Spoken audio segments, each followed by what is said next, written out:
আমাদের সরকারের পতনের জন্য সারা বাংলাদেশের হুজুররা মিলে সব একদিন। এর কারণে গোপালগঞ্জে আওয়ামী লীগরা আমাকে হুজুরকে বিশ্বাস করে না, যে ইন্ডাও তো সেই হুজুরির হুজুর। সারা গোপালগঞ্জের সব মাদ্রাসা ঘুরিয়েছি, সব থানায়, প্রত্যেক এলাকায় একটা মহামারী ঢুকছে। এই বিবেচনা করে মাদ্রাসাগুলোর কালেকশন বন্ধ করে দিচ্ছে। মুষ্টি চাল দেব না, যা হুজুরা ইউনুস কাকার কাছে, আমাকে ইউনুস কাকার কাছে পাঠাই দিচ্ছে। যাও খালেদার আসলের তলে দিবে জম্মেদ দিয়া। এই কইয়া আমাকে স্টাডিও মাদ্রাসাগুলোর উপরে হস্তক্ষেপ করতেছে। আবার অন্যান্য জেলার সবাই কয় কি, আরে গোপালগঞ্জে হুজুর, ও গোপালগঞ্জের বিলেই আমলিক করে, ও জায়গা কোন নবী রাসূল আসলেও সে আমলিক করে, ও বিশ্বাস করে লাভ নাই। আল্লাহু ইউহিব্বুল মুত্তাকিন।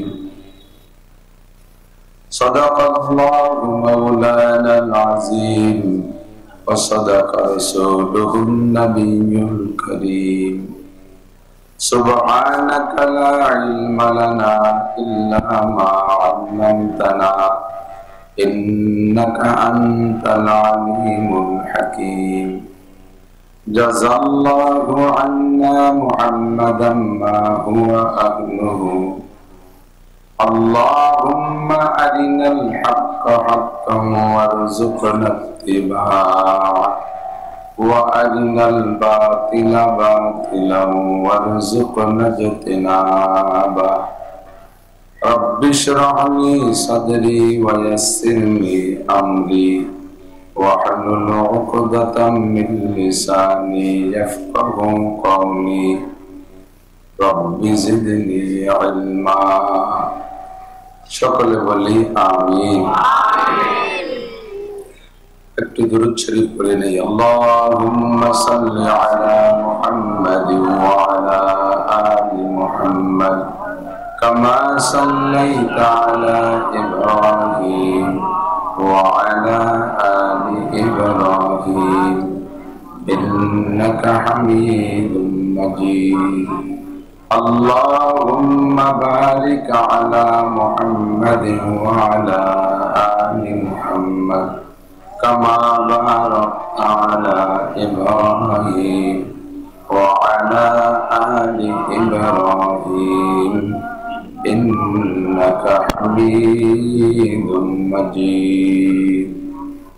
ঐতিহ্যবাহী বাঁশবাড়িয়া জমজানিয়া মাদ্রাসা কর্তৃক আয়োজিত 2 দিন ব্যাপী বাৎসরিক নুরানি কুরআনী মাহফিলের সমাপনী দিন, দ্বিতীয় দিনের শেষ অধিবেশনের সম্মানিত সভাপতি অত্র জামিয়ার সুযোগ্য সুদক্ষ প্রবীণ মুহতামিম সাহেব হুজুর হাফিজাহুল্লাহ, হযরতে মুহাদ্দিসিনে কেরাম, আসাতিজায়ে কেরাম, 2 দিন ব্যাপী মাহফিলের দাওয়াতি উলামায়ে কেরাম, এই অঞ্চলের অনেক অনেক উলামায়ে কেরাম, আইম্মায়ে মাসাজিদ, মাদ্রাসা আজিজ আমতুল্লাহ, প্রাণপ্রিয় দেশবাসী,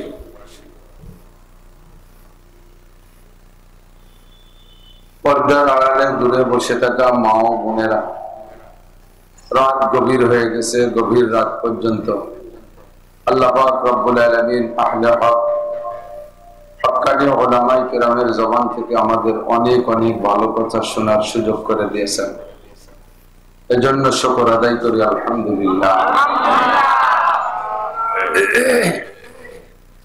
লম্বা টাইম বয়ান শুনলে আগে যা কি শুনেছিলাম সেটা ভুলে যেতে পারে, বেশিরভাগই মনে থাকে না। আর বলাও শোনার জন্য একটা সময়ও আছে। দীর্ঘক্ষণ বয়ান শুনছেন, বসে রয়েছেন, অনেকের পেশাব চাপছে, পায়খানা চাপতে পারে, ক্ষুধা লাগছে। আমাদের আবার স্বভাবকে উঠা বসা করলে ধমক দিয়ে বসাই দেই, কিন্তু আসলে তো প্রত্যেকের প্রয়োজন দাবাইয়েই বসছেন, কষ্ট হচ্ছে। আমি এর ব্যাপারে কেউকে বিরক্ত করব না। যদি কের কোনো জরুরত থাকে তাহলে ধীরে ধীরে যে জরুরত সেরে এসে আবারও বসবেন ইনশাআল্লাহ। বেশিক্ষণ আপনাদেরকে কষ্ট দেব না। মাহফিল ওয়ালাদের জন্য যে রাত মাহফিল শোনে বা করে, তাদের ওই একটা রাত, পরের দিন তারা বিশ্রামে যেতে পারে, আরাম করতে পারে, বিরতি নিতে পারে। কিন্তু মাহফিলের সিজন শুরু হয়েছে যারা নিয়মতান্ত্রিক বক্তা, মাওলানা মাকসুদ সাহেব, আরো যারা আছে, এরা প্রতি রাত্রে একটা দুইটা তিনটা করে প্রোগ্রাম করে, সারা রাত ঘুমায় না, ঘুম না থাকার কারণে খাইতে পারে না, এরপরে পেটে গ্যাস হয়ে যায়, দিনের বেলা শুইলে ঘুমাইতে পারে না, দিনের বেলা প্রত্যেকের মাদ্রাসা আছে তা নিয়ে বেশি ব্যস্ততা। এভাবে অনিয়ম হইলে আমরা বক্তারা বেশিক্ষণ থাকতে পারি না, টিকতে পারি না। আমাদের সমসাথী ওলামাই কেরাম যারা, তারা অনেকেই দাড়ি দুড়ি তেমন একটা পাকে নেই, আর আমরা দেখতে দেখতে পাইকে বুড়ো হয়ে গেলাম। আমাদের আগে যারা চলে গেছে, হযরত মাওলানা আলী হোসেন শাহ হুজুর এই মাঠে লম্বা বয়ান করতেন, সরকার হুজুর বয়ান করতেন, পীর সাহেব ওমর শাহ হুজুর বয়ান করতেন, সেনহাটির মুজিবুর রহমান শাহ হুজুর বয়ান করতেন, তার আগে যশোরে হুজুর বয়ান করতেন, হাবিবুল্লাহ মিসবাহ সাহেব বয়ান করেছেন, শেখুল হাদিস শাহ হুজুর আসছেন, মাজহারুল ইসলাম সাহেব আসছেন। বাংলাদেশের সব বড়দের আচরণ বিচরণ এ মাঠে ঘটে গেছে। কাব্বারানি মৌতুল কোবারা।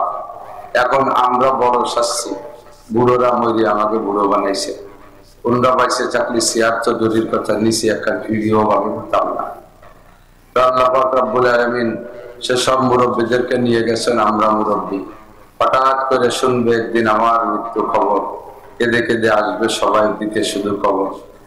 এখন আমাদের কত আল্লাহ আর কত আদর, ফোনের পর ফোন আসে, সামনে আসে, ইত্যাদি খাবার দাবার নিয়ে আসে, যে এলাকায় যেটা আছে আমাদের এলাকায় না আছে সেগুলো নিয়ে আসে, হাদিয়া, মাছ, মিষ্টি ইত্যাদি ইত্যাদি অনেকটা নিয়ে আসে। অনেক টাকার প্রলোভন দেয়, হুজুর একটা দাওয়াত রাখে, হুজুর একটা দাওয়াত রাখে। এক সময় এমন হবে যে সেদিন আর আমার কাছে এগুলো নিয়ে কেউ আসবে না। যদি আমার মৃত্যু খবর কানে যায়, নিকটে হলে, সুযোগ থাকলে, সময় পেলে হয়তো যাবে এক মুঠ মাটি দিতে, 3 মুঠ মাটি দিতে, দাওয়াত দিতে, আর মিষ্টি খাওয়াতে, টাকা দিতে কেউ যাবে না। যতক্ষণ বেঁচে আছি ততক্ষণ মরতে মরতে করতে হবে তবলিগ ওয়ালাদের ভাষা, মরতে মরতে করতে হবে, করতে করতে মরতে হবে, তবলিগের কাজ। তো যদি একটু নিয়মতান্ত্রিক ভাবে চলি, হয়তো আল্লাহ পাক শরীর স্বাস্থ্য ভালো রাখলে বেশি দিন থাকতে পারবো, অনিয়ম হয়ে গেলে বেশিক্ষণ থাকতে পারবো না। তথাপি আমি মাদ্রাসার ছাত্র, মোহতারাম শাহ হুজুরের কাছে সরাসরি কিতাব পড়ি নেই, তখন ওনার কাছে আমাদের কিতাব ছিল না। অন্যান্য যে সকল উস্তাদদের কাছে পড়েছি তারা কেউ এখানে নেই, অনেকে মারা গেছেন, অনেকে অন্যত্র চলে গেছেন। যেহেতু তৎকালীন উনিও আমার এই মাদ্রাসা থাকাকালে শিক্ষক, সেই হিসেবে উস্তাদ, পাশাপাশি রেস্তায় আমার সিরিয়ালে বড় ভগ্নিপতি, ওনার স্ত্রী আমার আপন চাচাতো বোন, একই স্কুলে একসাথে ক্লাস 5 পর্যন্ত লেখাপড়া করেছে। সেই হিসেবে মুরব্বী, শ্রদ্ধা ভাজন। ওনার ছেলেরা আমার ভাগ্নে, অত্যন্ত স্নেহের মহব্বতের ভাগ্নে, তারা বললে আমি আর না করতে পারি না। বর্তমানেও আসছে মাওলানা আতাউল্লাহ সাহেব, সেও রেস্তায় তো ওই তরতিবে ভাগ্নে। ভাগ্নেরা মামুদের কাছে একটা প্রস্তাব রাখলে, আবেদন করলে তা না পাওয়া যায় না। আসছি অনেক আগে, আমার টাইম দেওয়া 9:30টায়, আমি চলে আসছি 8:30টায়। আমার অভ্যাস অনুযায়ী আল্লাহর রহমতে আমি একটু আগেই চলে আসি। তো সেই বসতে বসতে বসতে বসতে বসতে বসতে বসতে আল্লাহর রহমতে এখন সবাই ঘুম এসে গেছে। এই বাংলা বাজারে কাড়া দিতেছি আমি, বেশিক্ষণ কষ্ট দেব না, অল্পক্ষণের মধ্যে দেওয়া হবে। আপনারা যে ঘুমাবেন যাতে ফজরের নামাজটা টাইম মতো পড়তে পারেন। 100 বছর মাহফিল শুনলে যেই নেকি হবে, ফজরের 1 রাকাত নামাজ ছুটে গেলে, 2 রাকাত নামাজ টাইম মতো পড়তে না পারলে, এই 100 বছরের ওয়াজের নেকি 2 রাকাতের গর্ত বন্ধ করা যাবে না। কাজেই ওয়াজ করি নামাজের জন্য, ওয়াজ করতে করতে যদি সেই নামাজ নষ্ট করে ফেলি, সর্বপ্রথম পিটান দেবে আমাকে, আপনাকে ধরবে একচোটে, এই কালেক মালেক লালটু বল্টু জুয়েল টুয়েল টুলু লুলু, তোরা এই ফজরের নামাজ পড়িস নেই কেন? আল্লাহ, নামাজ তো পড়ার অভ্যাস ছিল, এই নাসির সব শেষটা ফিরে এসে ডিস্টার্ব করছে। ওনার ওয়াজ শুনতেও মনে চায়, আবার আসছে অনেক রাত্রে, সেই শুনে যে সত্যি সত্যি রাত 2টা বেজে গেছে, খেয়ে দে, ঘুমাইছি তো টের বাইরে, বেলা 9টার দিকে উঠছি। এবার দোষ দেবেন আমারে, আল্লাহ আমাকে ডাকবে, তোরা কি ধর্মের এই কন্ট্রাক্টরই দিয়ে পাঠাইছি? নামাজ পড়ানোর জন্য পাঠাইছি? তু বড়ায় ফসলে কর দেন আমাদি, নাই বড়ায় ফসলে কর দেন আমাদি, তোমারে তো আমার সাথে জোড়ানোর জন্য পাঠাইছি, তোমারে তো তোড়ানোর জন্য পাঠাইনি। আমার এই বান্দাগুলো নিয়মতান্ত্রিক ভাবে ঘুমাইলে ফজরের নামাজ পড়তো, শয়তান তুই এই শয়তানি এত রাত পর্যন্ত বসাই রেখে এই নামাজ পড়তে দিস না, ফিট পা, কারণ আমার মায়ের খাতে হবে। আমি এবার দায়ী কি বোকা আল্লাহ, আমি আইসি তো 8:30, মোহতান সবাই কাম করছে, এই বুড়োরে ধরাই দেব। এবার বুড়ো মানুষটা মাইর খাবে। আমরা যত রাতে আজকে হোক না কেন, আমাদের মহাব্বতের মতামসা হুজুরদের এই মারামারি রাতের বাঁচাবো তো ইনশাআল্লাহ। কষ্ট হলে আজকের ফজরটা টাইম মতো পড়বেন তো ইনশাআল্লাহ। গত রাত্রে ভোলার থেকে রওনা দিছি, ভোলার ওপারের থেকে একেবারে শেষ থানার পাশে দুলারহাট, আইসে বাড়ি আসতে আসতে ফজরের বাড়ি ঢুকছি আর আজান দিছে। কখন ঘুমাবো, কখন মাদ্রাসা করবো।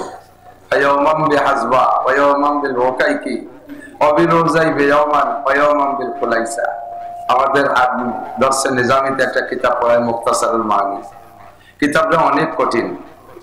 তো লেখক বলতেছেন আমি কিতাবটারে একটু সাজাই গোছাইয়ে সহজ করে লেখবো, তা লেখবো কিভাবে, এক জায়গায় বসে তো লিখতে পারি নাই। হাজবা, হাজবা একটা জায়গার নাম, ওই জায়গায় যে কিছু লিখছি। কয়েকদিন পরে উকাইকি গেছি, সে জায়গায় যে কয়েক লাইন লিখছি। অবিল উজাইবে ইয়মান, উজাইবাই যে একটু লিখছি। অবিল খোলাই, অবিল উজাইবে ইয়মান, বিল খোলাইসা, আবার কিছু খোলাইসাই যে লিখছি। কত জায়গা দৌড় দাঁড়ায় লিখতে লিখতে তার গোছাই গোছাইয়া সহজ করতে পারিনি বলে একটু কঠিন হয়ে গেছে। আমাকেও দৌড়ে এরকম, আজকে কুষ্টিয়া, কালকে ভোলা, পরের দিন চট্টগ্রাম, এরপরের দিন সাতক্ষীরা, এরপরের দিন রাজশাহী। এই চাল্লা বেল্লা দৌড়ির কারণে ওয়াজ যে আপনাদের গোছাই গোছাই সুন্দর করে একটু কব, একটা ভর্তি যে আর একটা হয়ে যায়। শেষমেশ অবশেষে সংক্ষিপ্ত কথা হলো, আমাদের জীবন বিধান, আমাদের জীবন গড়ার জন্য আল্লাহ পাক রব্বুল আলামিন একটা সিলেবাস অবশেষে আমাদের জন্য নির্বাচন করে রেখেছেন। আমাদের জন্য একটা সংবিধান আল্লাহ তাআলা বাছাই করে রেখেছেন। সংবিধান বইয়ের নাম আল কুরআন। একটু বলবেন, বললেও নেকি আছে মহব্বতের সাথে। 104 খানা আসমানি কিতাবের ভিতরে শ্রেষ্ঠ কিতাবের নাম কি? বাহক যিনি আমাদের কাছে নিয়ে আসছেন সৈয়দুল আম্বিয়া ও সৈয়দুল খুতাবা, ইমামুল আম্বিয়া ওয়াল মুরসালিন ওয়াল মালাকুত ওয়া ইমামুল আউয়ালিন ওয়াল আখিরিন। শুরু থেকে এ পর্যন্ত, এখন থেকে কিয়ামত পর্যন্ত সমস্ত নবী রাসূলদের নেতা, সমস্ত নবীদের নবী, রাসূলদের নবী, বিশ্ব নবী মুহাম্মদুর রাসূলুল্লাহ সাল্লাল্লাহু আলাইহি ওয়াসাল্লামের মাধ্যমে আল্লাহ তাআলা কিতাবখানা আমাদের কাছে পাঠিয়েছে। কিতাবও যেমন, কিতাবের বাহকও, ঠিক না? তো কিতাব যেমন, কিতাবের বাহকও তেমন, কিতাবের বাহকের উম্মত তেমন। নবী আলাইহিস সালাতু ওয়াস সালাম বলেন, ময়দানে মাহশারে পরিস্থিতি যখন ঘুমসান হবে, কেমন পরিস্থিতি? যুবকরা আমার দিক, পরিস্থিতি এমন হবে, আল্লাহ বলেন বিপদটা এত মহা বিপদ হবে, তাজাউ কুল্লু জাতি হামলিন হামলাহা। হাসরের মাঠের এই বিপদে, ভয়ে অপ্রাপ্ত বয়সী যাদের এখনো গর্ভ পূর্ণ হয় নাই, 3 মাস 4 মাস 5 মাসে স্বাভাবিকভাবে গর্ভ, নরমাল ডেলিভারি হয় না, এটা হলো অপ্রাপ্ত গর্ভবতী। এই অপ্রাপ্ত বয়সী গর্ভবতী মেয়েও যদি সেখানে থাকে, তাজাউ কুল্লু জাতি হামলিন হামলাহা, বিপদে আর ভয়ে তাদের গর্ভপাত হয়ে যেত। সুকারা, আর মানুষের ভয়ে এমন একটা হালাত, সুকারা, মদ খা মানুষের মতো। মদ খা মানুষ দেখছেন নাকি? মনে দেখেন নাই? আমি দেখি, আমার সাথে খুব সাক্ষাৎ হয়। বিশেষ করে এই যে আমাকে প্রযুক্তি বিশ্ববিদ্যালয় যখন রাত্রি যাই, সে সময় দেখি যে 3-4 জনের থইল ধরে আটতিছে, কুটুকুটি যাই দেয়। আমি আমার আগের ড্রাইভারে করে, তোমরা 28 সময় এরকম ঝুল খাই কে? মাল খাইছে বলে তা আলাদা ফেলেছে, মাল খাইয়া। আমি মেশকাতের বছর অল্প কয়েকদিন পড়েছিলাম ঢাকা ফুলবাড়ি, রাজফুলবাড়ি মাদ্রাসায়। তো বিশ্ব রোডের গায়ে তো দেখতাম মাঝে মাঝে, একদিন দেখছি আর কি, একটা লোক মনে হয় 45-50 হবে বয়সের চেহারা, বিশ্ব রোডের সাথে গাড় বাঁধাই দিয়ে ধাক্কাচ্ছে, এখানে শুলিয়ে ফাঁক হয়ে গেছে আর ধাক্কাচ্ছে আর বদবদ হচ্ছে, আরো খানিক সরাই ফেলবো। ও বিশ্ব রোডে ঠেলতে ঠেলতে নিয়ে এসে আরো খানিক সরাই ফেলবে। এলো মদখোর। আল্লাহ পাক বলেন পতারান্নাসা সুকারা, মদখোরদের যে অবস্থা তোমরা ময়দানে মাহশারে মানুষকে ওই অবস্থায় দেখবা, মানুষ পাগল হয়ে যাবে। যুবক, মাথার 4 আঙ্গুল উপরে সূর্য, 1 মিল, মিলের 2টা তর্জমা, একটা হলো 1760 গজ 1 মাইল, আর একটা হলো সুরমাদানির শলাকে মিল বলে। তো 1760 গজ যদি হয়, এখান থেকে 9,30,00,000 মাইল দূরে সূর্য, তার তাপে কার্তিক মাসে তাই বাইরে বেশিক্ষণ থাকতে পারি না। আর এটা যদি 1 মাইলের এরিয়ার মধ্যে চলে আসে, আরো যদি মিল মানে সুরমাদানির শলা হয়, তাহলে মাত্র 4 আঙ্গুল মাথার উপরে সূর্য। পরিস্থিতিটা কেমন হতে পারে একটু ভাবেন তো। মাথার মগজ চকবক করবে, গরম পানি জাল দিলে যেমন টকবক করে থই থই করে, ওরকম করতে থাকবে। পরনেকের কাপড় নাই, ওপাতান ওরাতান করলা, সে ময়দানে পরনে কাপড় নাই, পা খালি, পায়ে জোড়া স্যান্ডেল জুতো নাই।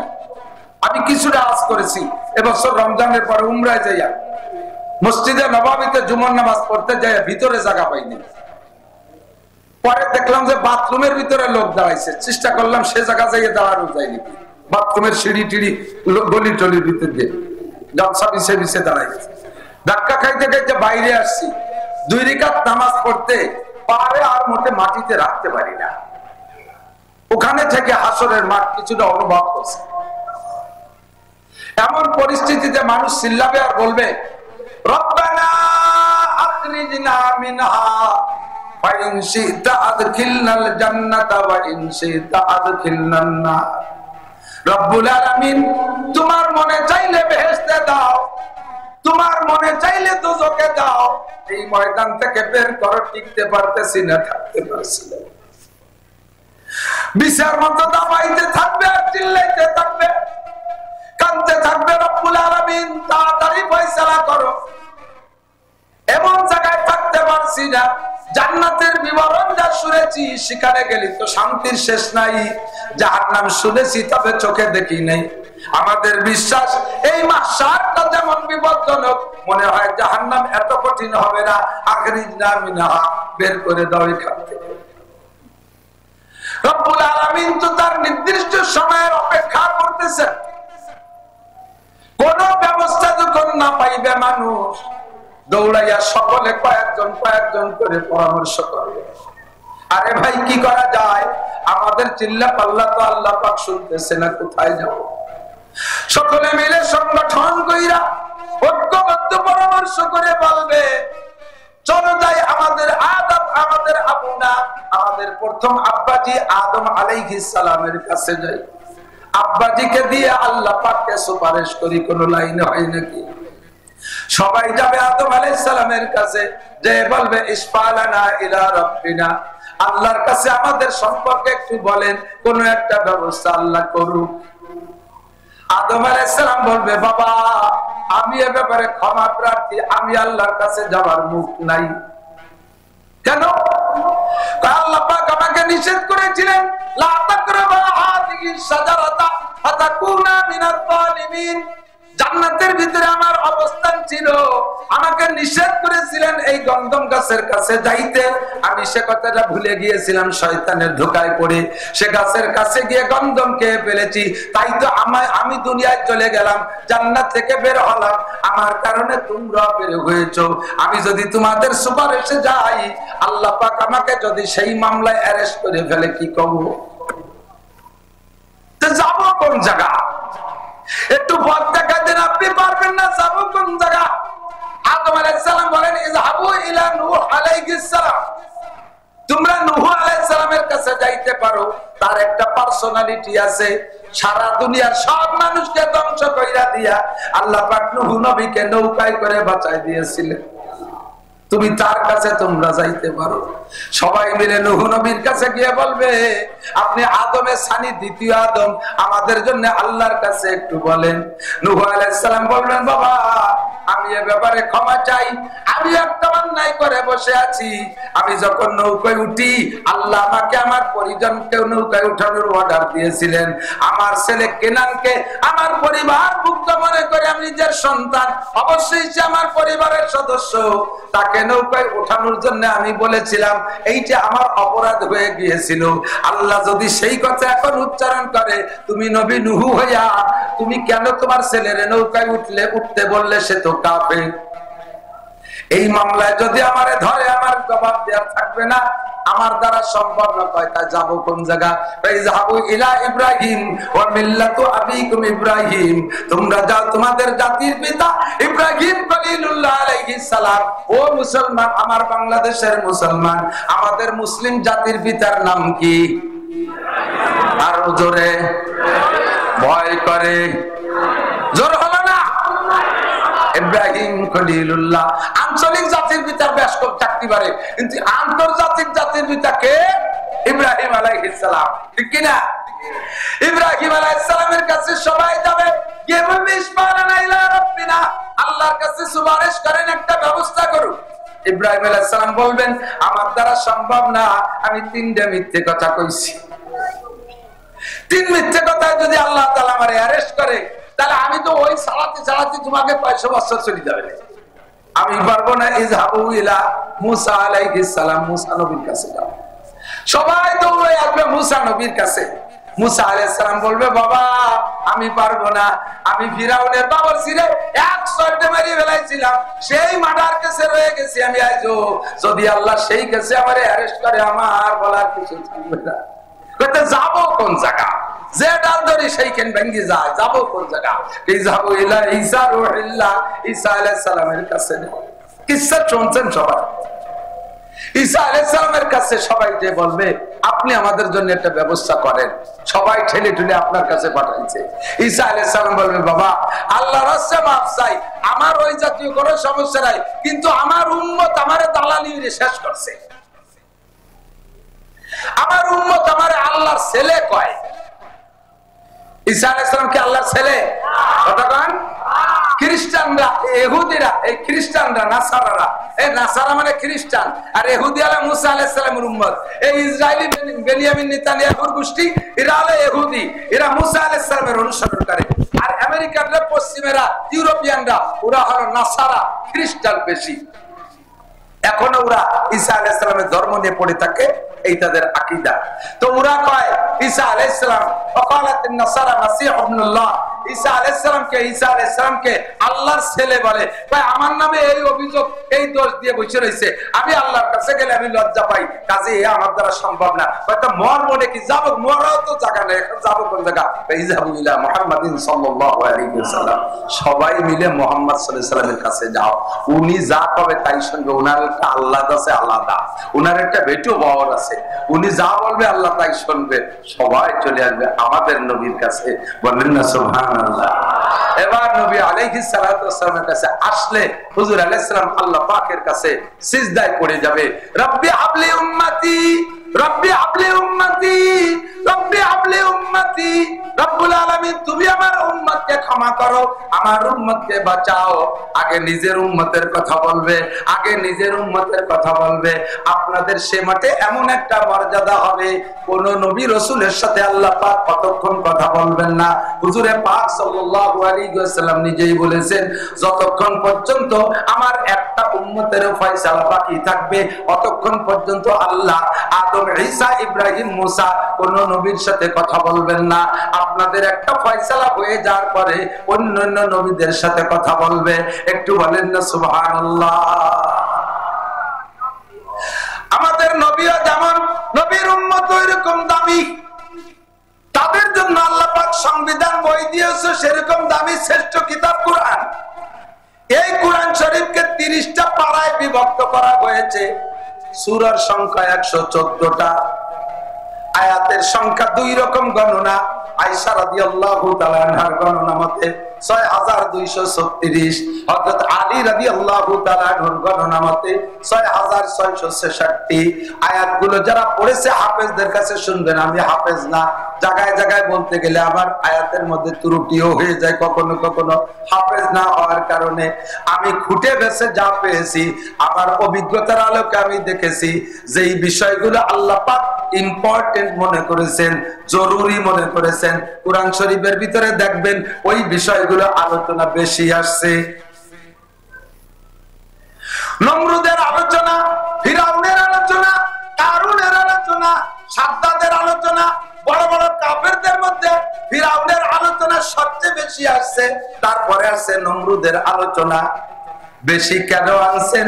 আল্লাহ পাক বলেন আগের কিতাবের পরে আরেকটা কিতাব আসার সম্ভাবনা আমি রেখেছি, কিন্তু কোরআনের পরে আর কোন কিতাব আসবে না। আল্লাহু আকবার। আগের যে কাফেররা গেছে তাদেরকে দৃষ্টান্তমূলক শাস্তি দিয়ে ধ্বংস করেছি, কিন্তু কিয়ামত পর্যন্ত ফিরাউনের স্বভাবের হাজার হাজার ফিরাউন আসবে, নমরুদের স্বভাবের হাজার হাজার নমরুদের স্বভাবের নমরুদ আসবে, কারুন মার্কা বহুত মানুষ দুনিয়ায় আসবে, সাদ্দাদ মার্কা বহুত মানুষ দুনিয়ায় আসবে। কিয়ামত পর্যন্ত তাদের শিক্ষা দেওয়ার জন্য এই কয় বড় বড় ধামলার আলোচনা কোরআন শরীফে বেশি করলাম। ফাতাবিরু ইয়া উলিল আবসার, যাদের জ্ঞান আছে বুদ্ধি আছে ওখান থেকে দেখে দেখে তোমরা শিক্ষা নিতে থাকো। দোস্তরে একটা ফিরাউন চলে গেছে মুসা নবীর জামানায়, ওই ফিরাউনের স্বভাবের মানুষ এখনো দুনিয়ায় আছে না? ফিরাউন মুসা নবীকে দুনিয়ায় আসতে দেবে না, এই জন্য ওই সময়কার নবজাতক শিশু বাচ্চাদেরকে হত্যা করত ফিরাউন। ইব্রাহিম আলাইহিস সালামকে দুনিয়ায় আসতে দেবে না, এই জন্য নমরুদ সেই সময়কার শিশু সন্তানদেরকে হত্যা করেছে, পুত্র সন্তানদেরকে হত্যা করেছে। সেম স্বভাবের বর্তমানে ইসরায়েলি নেতানিয়াহু 42-43 হাজার মানুষ মারছে ফিলিস্তিনে, তার ভিতরে 17,000 শুধু শিশু মারছে, 17,000 শিশু মারছে। আল্লাহ তাআলা ওই ফিরাউনকে দিয়ে এই ফিরাউনকে শিক্ষা দেওয়ার জন্য কোরআন শরীফের ভিতরে বেশি বেশি ফিরাউনের কিসসাটা আলোচনা করেছে, নমরুদের কিসসা আলোচনা করেছে। যত আমলীয় আলোচনা আছে তার মধ্যে বেশি আলোচনা করেছে কোরআন শরীফের ভিতরে নামাজ। জোরে বলেন কোনটা? কোন ইবাদত? নামাজের আলোচনা 82 বার, ইম্পর্টেন্ট বিধায় তো 82 বার, নাকি বলেন? নামাজের আলোচনা 82 বার হয়েছে। অথচ নামাজ মুসলমানের জন্য সর্বশ্রেষ্ঠ ইবাদত। এইমাত্র আমাদের এইমাত্র কোন হিন্দু যদি কলেমা পড়ে মুসলমান হয়, স্টেজে আইসা এখন সর্বপ্রথম ওর উপরে কোন ইবাদতটা এসে চেপে ধরবে? খাতনা নিয়া, মুসলমানি নিয়া, দাড়ি রাখা, টুপি পরা, পাগড়ি পরা, জুব্ব পরা, হজ করা, যাকাত দেওয়া, কুরবানি করা, সদকা ফিতরা করা, রোজা রাখা, কোনটা এখন না। আপাতত এই মুহূর্তে এসে চেপে ধরবে তাকে নামাজে, ঠিক না? সবে মাত্র একটা ছেলে সাবালে গইছে, তার উপরে ফরজ হলো নামাজ। আমার প্রাণপ্রিয় যুবক বন্ধুরা, পাগলামি করো না, পাগলামি করো না, ধরা পড়ে যেতে হবে আল্লাহর কাছে।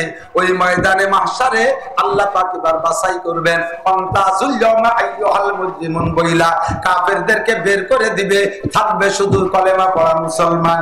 এই কলেমা পড়া মুসলমানদের কাছে এক নম্বর যে জিজ্ঞাসাটা হবে সেটা হলো নামাজ। ফামান সালুহাত সালুহাত সাইরু আমালিহি, যে ব্যক্তি নামাজের প্রশ্নে সফল হতে পারবে, নামাজের প্রশ্ন যথাযথ দিতে পারবে, প্রত্যেকটা প্রশ্নের জবাব তার আসান হয়ে যাবে, আল্লাহ পাক তাকে বিনা হিসাবে জান্নাতে পাঠিয়ে দিবে।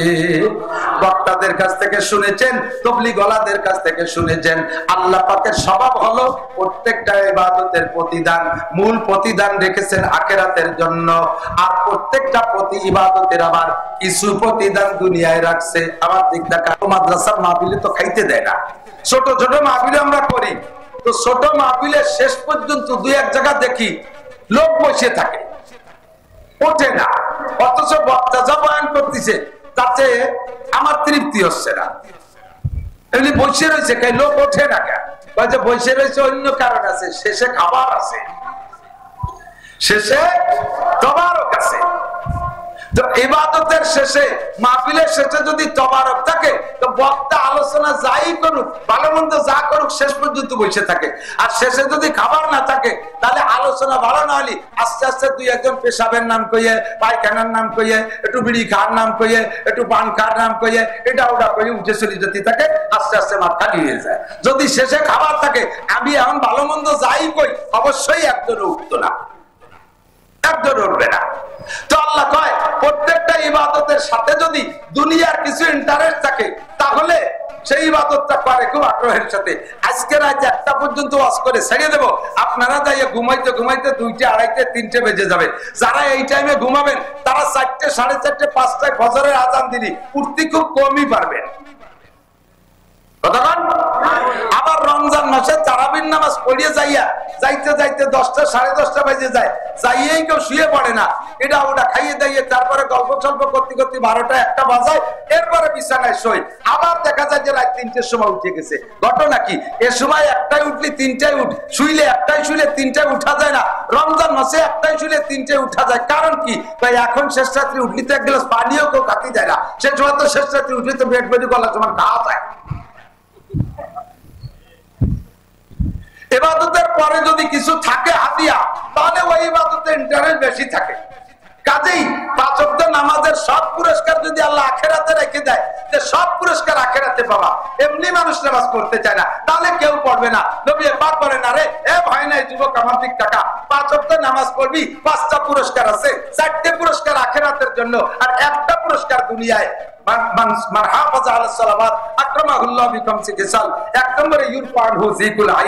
যেই কারণে নামাজ পড়তে পারিস না, চাকরির জন্য নামাজ পড়তে পারিস না, খেত খামারের জন্য নামাজ পড়তে পারিস না, ব্যবসা বাণিজ্যের জন্য নামাজ পড়তে পারিস না, এক কথায় দুনিয়া কামার জন্য নামাজ পড়তে পারিস না, নামাজ পড়, দুনিয়ার সব অভাব অনাটন আল্লাহ তাআলা দূর করে দেবে। তাকে একটু বুঝে নিতে হবে, নামাজিকে আল্লাহ তাআলা দুনিয়ার রিজিকের অভাব দেয় না। এর তর্জমা কি?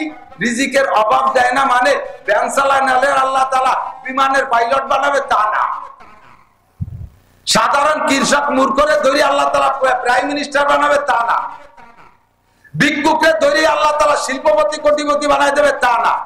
রিজিকের অভাব হবে না মানে হলো যে যে ক্লাসের মানুষ তার রিজিকের অবস্থাও সেরকম। কথা বলেন, যে যে ক্লাসের মানুষ তার রিজিকের অবস্থাও সেরকম।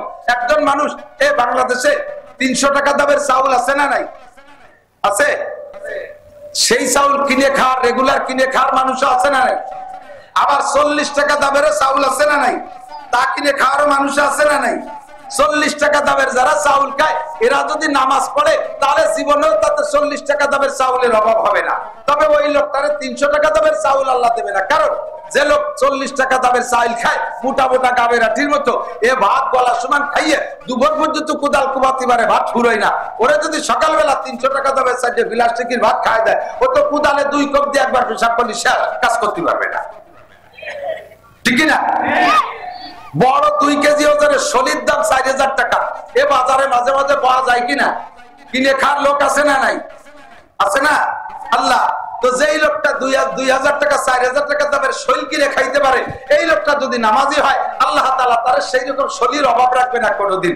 যেই লোকটা শৈল কিনে খেতে পারে না, রেগুলার টাকি মাছ কিনে খায়, এ যদি নিয়মিত নামাজ পড়ে আল্লাহ তাআলা তার টাকি মাছের অভাব রাখবে না। যে লোকটা ডেইলি 1 কোটি টাকা ইনকাম করে, ও যদি নিয়মিত নামাজি হয় আল্লাহ তাআলা তার ডেইলি 1 কোটি টাকা ইনকামের ব্যবস্থা দরজা খোলা রাখবে। যে লোকটা ডেইলি 500 টাকা কামাই করে, ওই লোকটা যদি নামাজি হয় আল্লাহ তাআলা তার গ্যাপ দেবে না, রেগুলার তারে 500 টাকার ইনকামের ব্যবস্থা করে দেবে। এর মানেই হলো, এটাই হলো রিজিকের অভাব দিবে না। আল্লাহু আকবার। তো দোস্ত, নামাজ ইম্পর্টেন্ট বিদায়, এর জন্য আল্লাহ তাআলা কোরআন শরীফের ভিতরে 82 বার আলোচনা করেছে। নামাজের চাইতেও আরো ইম্পর্টেন্ট ইবাদত থাকতে পারেনি কি? কথা বলেন, মনে হয় আপনাদের আছে? নামাজের চাইতে মুসলমানের জীবনে আর কোনো বড় ইবাদত আছে? নাই। কিন্তু কার্যক্ষেত্রে জায়গা বিশেষ নামাজের চাইতেও কোনো কোনো ইবাদতের গুরুত্ব বেশি হয়ে যেতে পারে। যেমন আমার দিক তাকান, এই নামাজ এমন গুরুত্বপূর্ণ ইবাদত যে নামাজকে কোনো অবস্থাতেই মিস করার সুযোগ নেই। রোজা ফরজ, হজ ফরজ, যাকাত ফরজ। যারা হজ করছেন 2-1 হাজী সাহেব থাকলে সাক্ষী দিতে পারেন। ইদানিং তো হজও সহজ হয়ে গেছে। আরাফাতের থেকে মুজদালিফায় গাড়িতে নেয়, আবার পায়ে হেঁটেও যায়। আমি 13 সালে প্রথমবার যুবক থাকতে গেছি, সেই সময় সিদ্ধান্ত নিলাম যেহেতু শক্তি সবল থাকতে হজে আসছি, এবার হজটা পুরো পায়ে হেঁটে করব। আমরা 3 জন এক জোট বাঁধছি। আরাফাতে মুজদালিফায় গেছি হাইটা 11 কিলোমিটার। মাগরিবের পরে আজান দেওয়ার পরে রওনা দিতে হয়। আরাফাতে মাগরিব পড়া যাবে না, রাস্তায়ও পড়া যাবে না, মুজদালিফায় যাইয়ে মাগরিব পড়তে হবে। আগে মাগরিব, সাথে সাথে ঈশার নামাজ, 2 ওয়াক্তের নামাজ একসাথে পড়তে হয় মুজদালিফায় যাইয়া। আর জায়গাটা এত ধুমসান, এত ভিড় যে মাগরিবের পরে আরাফাত থেকে রওনা দিয়ে একসাথে 300 মিটার রাস্তা দিয়ে কোটি খানিক মানুষ রওনা দেয়। হাঁটা লাগে না, মাইল 3 হাঁটা লাগে না, পড়িয়ে না গেলি হয় খালি সুজায় দাঁড়ায় থাকতে হবে, অনায়াসে গোষ্ঠী তালে থাকতে থাকতে আস্তে আস্তে যাইতে থাকবে। ইচ্ছে করে একটা কদম হাঁটার কায়দা নেই। এইভাবে রাত 11টা পর্যন্ত হাইটা মুজদালিফায় যাইয়া মাগরিব আর ইশা পড়িয়া এরপরে ওখানে একটু শুইতে হয় ফ্লোরের উপরে। কিছু নাই, বেড বিছানা নাই, ঘরবাড়ি কিছু নাই, পাকা রাস্তার উপরে পাথরের গায়ে গা দিয়ে শীতে শুয়ে থাকবেন। এরপর পিঠ গরম হয়ে যায়, এরপরে উঠে ফজরের নামাজ পড়িয়া আবার ওখান থেকে রওনা দিতে হবে শয়তান মারতে জামরা। 4 কিলোমিটার, 5 কিলোমিটার, 6 কিলোমিটার, যে যত দূর অবস্থান করছে সেখান থেকে সেটুক হাইটা এরপরে শয়তানরে মারিয়া নাপাক 2টে সুড়ঙ্গ রাস্তার ভিতর দিয়ে মক্কায় যেতে হবে 4 কিলোমিটার। ওইটুক আইটে যাইয়া এরপরে যারা গাড়িতে গেছে তারা যে মাতাপের ভিতরে অল্প জায়গায় তওয়াফ করতেছে, আপনি হেঁটে যে পিছনে পড়ে যাবেন, নিচে আর জায়গা পাবেন না। মসজিদের মধ্যে দিয়ে ঘুরতে হবে, একটা ঘুরলি দিয়ে আসতে 1 কিলোমিটার, 7 ঘুরলি দিতে 7 কিলোমিটার। ওখান থেকে এরপরে সাফা মারওয়া 450 মিটার, এইটুকু 7 বার যাইতে আসতে এ পর্যন্ত আপনার জীবনে এত পরিশ্রম হবে, সারা জীবনেও কোনোদিন এরকম পরিশ্রমের কাজ করেন নাই। বিষয়টা হজ, বিষয়টা কি হজ। এখন হজ আল্লাহর হুকুম পালন করতে যাইয়া এই পরিমাণ পরিশ্রম হয়ে গেছে বিদায় আপনি জোহর হয়ে গেছে, খাটাখাটি করতে করতে জোহর হয়ে গেছে। এখন কি আল্লাহরে কইতে পারবেন, আল্লাহ তোমারই তো হজ করতে, সে বাংলাদেশে এত খাটি পিটি আইছি আর আইটি এত কষ্ট করছি, আজকে জোহরের নামাজ পড়বো না? সুযোগ আছে? ছাড়ার কায়দা আছে? কোন অনুমতি আছে? 2 কোটি টাকা জাকাত দিয়ে বেরোইছেন, সারা গ্রাম ভরে বাড়ি বাড়ি যে জাকাত দিয়ে জোহরের সময় ক্লান্ত হয়ে গেছেন, হাইটে হেঁটে জাকাত দিতে দিতে। জাকাতও ফরজ, এই ফরজটা আদায় করতে যাইয়া এত ক্লান্ত হয়ে গেছেন, এখন আপনি আইসে টান টান হয়ে শুয়ে পড়ছেন, আল্লাহ আমি জোহরে নামাজ পড়তে পারবো না, তোমার জাকাত দিতে যে আবার কষ্ট হয়ে গেছে। সুযোগ আছে? কথা বলেন। এবার রমজান মাসে 17 ঘন্টা জ্যৈষ্ঠী মাসে রোজা, রাত 3টায় খাইছেন আর 7টা ইফতারি, এই 17 ঘন্টা রোজা রাইখা কি পরিমাণ কষ্ট হয়েছে। আবার সন্ধ্যার আগে আসরের পরে 22 কিলোমিটার বাইসাইকেল চালাইছেন খরার মধ্যে দিয়ে। ইফতারিতে যাইয়া কেমন লাগে তা তো সবাই জানে। ইফতারি খাইয়ে দিয়ে সাপে আদারের মতো কেলায় গোড়ই পড়ছেন। এবার ডাকতে চল রোজা ইফতার করছি, যার নামাজ পড়ে যে কথা কয়ে না, রোজা ছিলাম। ওর সাথে কথা কয় নে, সে তো রোজা ছিল। মাগরিবও ঘরে নাই, টানটানে শুয়ে রয়েছে। এই মাগরিব নামাজ না পড়িয়া রোজাতে নামাজ না পড়ার কোন সুযোগ আছে? ঈশার সময় আজান হয়েছে, চল যাই তারাবি পড়ে আসি, কথা কয়ে না রোজা ছিলাম। তাহলে এক রোজার বাহানা দিয়ে 2 ওয়াক্তের নামাজ নাই, একটি সুযোগ আছে নাকি? কথা বলেন। তাহলে নামাজ এমনই ইবাদত, এই ইবাদত অন্য কোনো কিছুতে যত পরিশ্রম হোক ছেড়ে দেওয়ার সুযোগ নাই। কিন্তু এর উপরে আরেকটা ইবাদত আছে, সময় সাপেক্ষে সেই ইবাদতটা যদি চেপে পড়ে তাহলে আপনাকে নামাজ বাদ দিয়ে সেই ইবাদতটা করা লাগবে। এমন একটা ইবাদত আছে, সেই ইবাদতটার গুরুত্ব জায়গা বিশেষ নামাজের চাইতে বেশি, যার কারণে আল্লাহ তাআলা ওই ইবাদতের কথা কুরআন শরীফের ভিতরে 682 বার আলোচনা করেছেন। কত? 682 বার। ইবাদতটার নাম হলো জিহাদ। ইবাদতের নাম কি? জিহাদ। কবে কিভাবে? খন্দকের যুদ্ধে যখন যুদ্ধ হতে যাচ্ছে, মক্কা থেকে কাফেররা আসতেছে মদিনার উপরে আক্রমণ করবে, নবী পাক সাল্লাল্লাহু আলাইহি ওয়াসাল্লাম সাহাবায়ে কিরামদেরকে নিয়ে খন্দক খনন করার সিদ্ধান্ত নিলেন। এই খন্দক খননের কাজ শুরু হয়ে গেছে। ইতিমধ্যে খবর আসছে, তাড়াতাড়ি গুছিয়ে সারেন, এই যে এসে গেল। এই করতে করতে জোহরের রক্ত এসে গেছে, খন্দক খনন করা শেষ হয় নাই। হুজুর কয় থাক জোহরের নামাজ, আগে খন্দক করছো। খুঁজতে খুঁজতে আসর হয়ে গেছে, খন্দক খনন করা শেষ হয় নাই। হুজুর কয় থাক আসরের নামাজ, আগে খন্দক খনন করো। খুঁজতে শুরু হলো, মাগরিব এসে গেল, মাগরিবের নামাজের রক্ত এসে গেছে, খন্দক খনন করা শেষ হয় নাই। হুজুর কয় থাক মাগরিবের নামাজ, আগে খন্দক খনন করো। এসে গেল ঈশার রক্ত, ঈশার নামাজের সময়, খন্দক খনন করা শেষ হয় নাই। হুজুর কয় থাক ঈশার নামাজ, আগে খন্দক খনন করো। এইভাবে 4টে ওয়াক্ত নামাজ হুজুর শুধুমাত্র জিহাদের জন্য কাজা করেছেন, জিহাদের জন্য কাজা করেছেন। করেছেন, বোঝা যায় প্রয়োজন সাপেক্ষে কখনো কখনো নামাজের চাইতো জিহাদের গুরুত্ব বেশি। কথা বলেন ঠিক ঠিক না? ও দোস্ত, এবার জিহাদের আলোচনা আছে 682 বার। যদি কোনো ব্যক্তি এই জিহাদ সংক্রান্ত আলোচনা হইলে উলামায়ে কিরাম জিহাদের প্রতি উদ্বুদ্ধ করার জন্য, উৎসাহিত করার জন্য যদি আলোচনা করে, আর এইটাকে যদি জঙ্গিবাদী বলে বলে, এইটাকে যদি কি বলা হয় হরকত বলে, এইটাকে যদি আল কায়দা বলে ধিক্কার দেয়, তাহলে ওই লোকটা বেঈমান হয়ে যাবে। 682টা আয়াতকে অস্বীকার করা হবে, অথচ কোরআন শরীফের একটি আয়াতকে অস্বীকার করলে ওই লোকটা কাফের হয়ে যায়। পারা রাসূলুল্লাহ সাল্লাল্লাহু আলাইহি সাল্লাম মা আমানা বিল কুরআনে মান ইস্তাহাল্লা মাহারিমাহু, যে ব্যক্তি কোরআনের একটা আয়াত অস্বীকার করে ওই লোকটা পুরো কোরআনকে অস্বীকার করলো, আর পুরো কোরআনকে অস্বীকার করলে লোকটা কাফের হয়ে যায়। আর কাফের হয়ে গেলে কি হয়? ওই লোকটার স্ত্রী তালাক হয়ে যায়। আপনি কাফের হয়েছেন, আপনার স্ত্রী কাফের হয় নাই, বিয়ে ভেঙে গেছে। বিয়ে ভেঙে গেলে কি হয়েছে? এরপরে ওই স্ত্রী নিয়ে ঘর করলে জিনার গুনাহ হবে। এই স্ত্রীর গর্ভে যদি কোনো সন্তান হয়, ওর সন্তান জারজ সন্তান হবে, হারামজাদা হবে, ওইটা জারির বাচ্চা পয়দা হবে। আপনি যদি বিনা তওবায় আবার কলেমা পড়ে মুসলমান না হয়ে মারা যান, আপনাকে জানাজা পড়ানো যাবে না, আপনাকে দাফন করানো যাবে না মুসলমানের কবরস্থানে, আপনাকে কাফন করানো যাবে না। আপনি মুসলমানের খাতার থেকে মায়ের বাংলাদেশ সহ বিশ্বের প্রান্তে প্রান্তে মুসলমানদের ভিতরে এই রোগটা বিরাজ করতেছে। এই মুহূর্তে যদি ফিলিস্তিন গাজা থেকে, আমার প্রাণপ্রিয় যুবকরা, ফিলিস্তিন আর গাজায় যুদ্ধ হচ্ছে, লেবাননে যুদ্ধ হচ্ছে, এই যুদ্ধে এটা মুসলমানদের জিহাদের ফিল্ড। যদি আমাদের যাওয়ার সুযোগ আসে, ওখানে যদি যাওয়ার সুযোগ আসে, কোনোভাবে রাস্তা খুলে যায়, যাইতে জন্য প্রস্তুত? প্রস্তুত? একটা তাকবীর হবে, এখান থেকে বক্সিং দিয়ে একটা তাকবীর হবে, হাত এরকম করলে দুর্বল হয়। Boxing ready? রেডি? নারায়ে তাকবীর! বিশ্বের মুসলিম জাকি জাকি বিটি গে কিল দিয়ার মতো, বিটিরা কিলের মুবত করে কিলে বক্সিং। হ্যাঁ, বক্সিং ধরতে দিয়ে আমার দিক থেকে দেন, বক্সিং ধরা, বক্সিং। ইহুদিদের দালালরা, জো বাইডেনের চালারা, খ্রিস্টানদের আস্তানা, ইহুদিদের আস্তানা, নেতানিয়াহুর চামড়া। কেন চুরের সামনে আমরা তো কি যাবো? কি খবর তাই জায়গা? নেতানিয়াহুর চামড়া কুত্তই কামড়া, নেতানিয়াহুর চামড়া, নেতানিয়াহুর চামড়া। নারায়ে তাকবীর! তার সুযোগ পাবেন না, তবু এই যে হাত উঁচিয়ে যে নারায়ে তাকবীর দিয়েছেন, এর বদৌলতে আল্লাহ তাআলা সত্যি যদি লাইন করে দেয়, যাইতে রেডি? এখনই এখনই ব্যাগ আনতে যেতে হবে না, বাড়ি টাকা আনতে যেতে হবে, লুঙ্গি বান্ধাতে যেতে হবে, এই বরাবর একটি চলে যাবো মসজিদে। রেডি?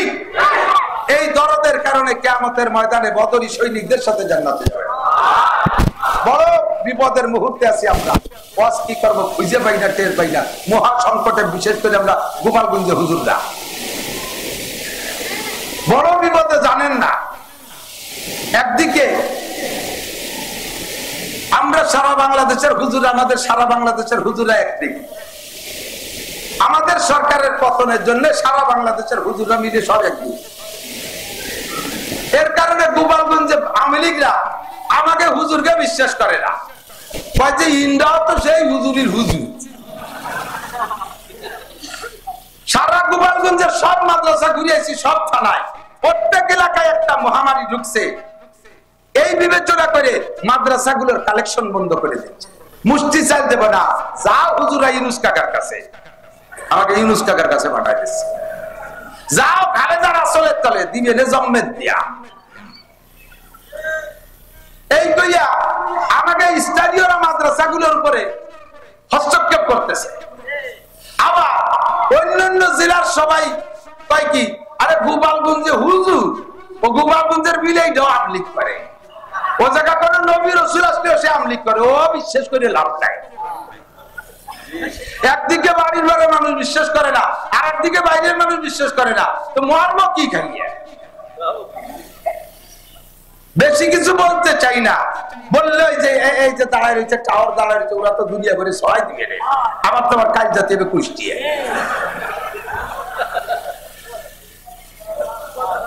কি করবো, মহাবিপদে আছি।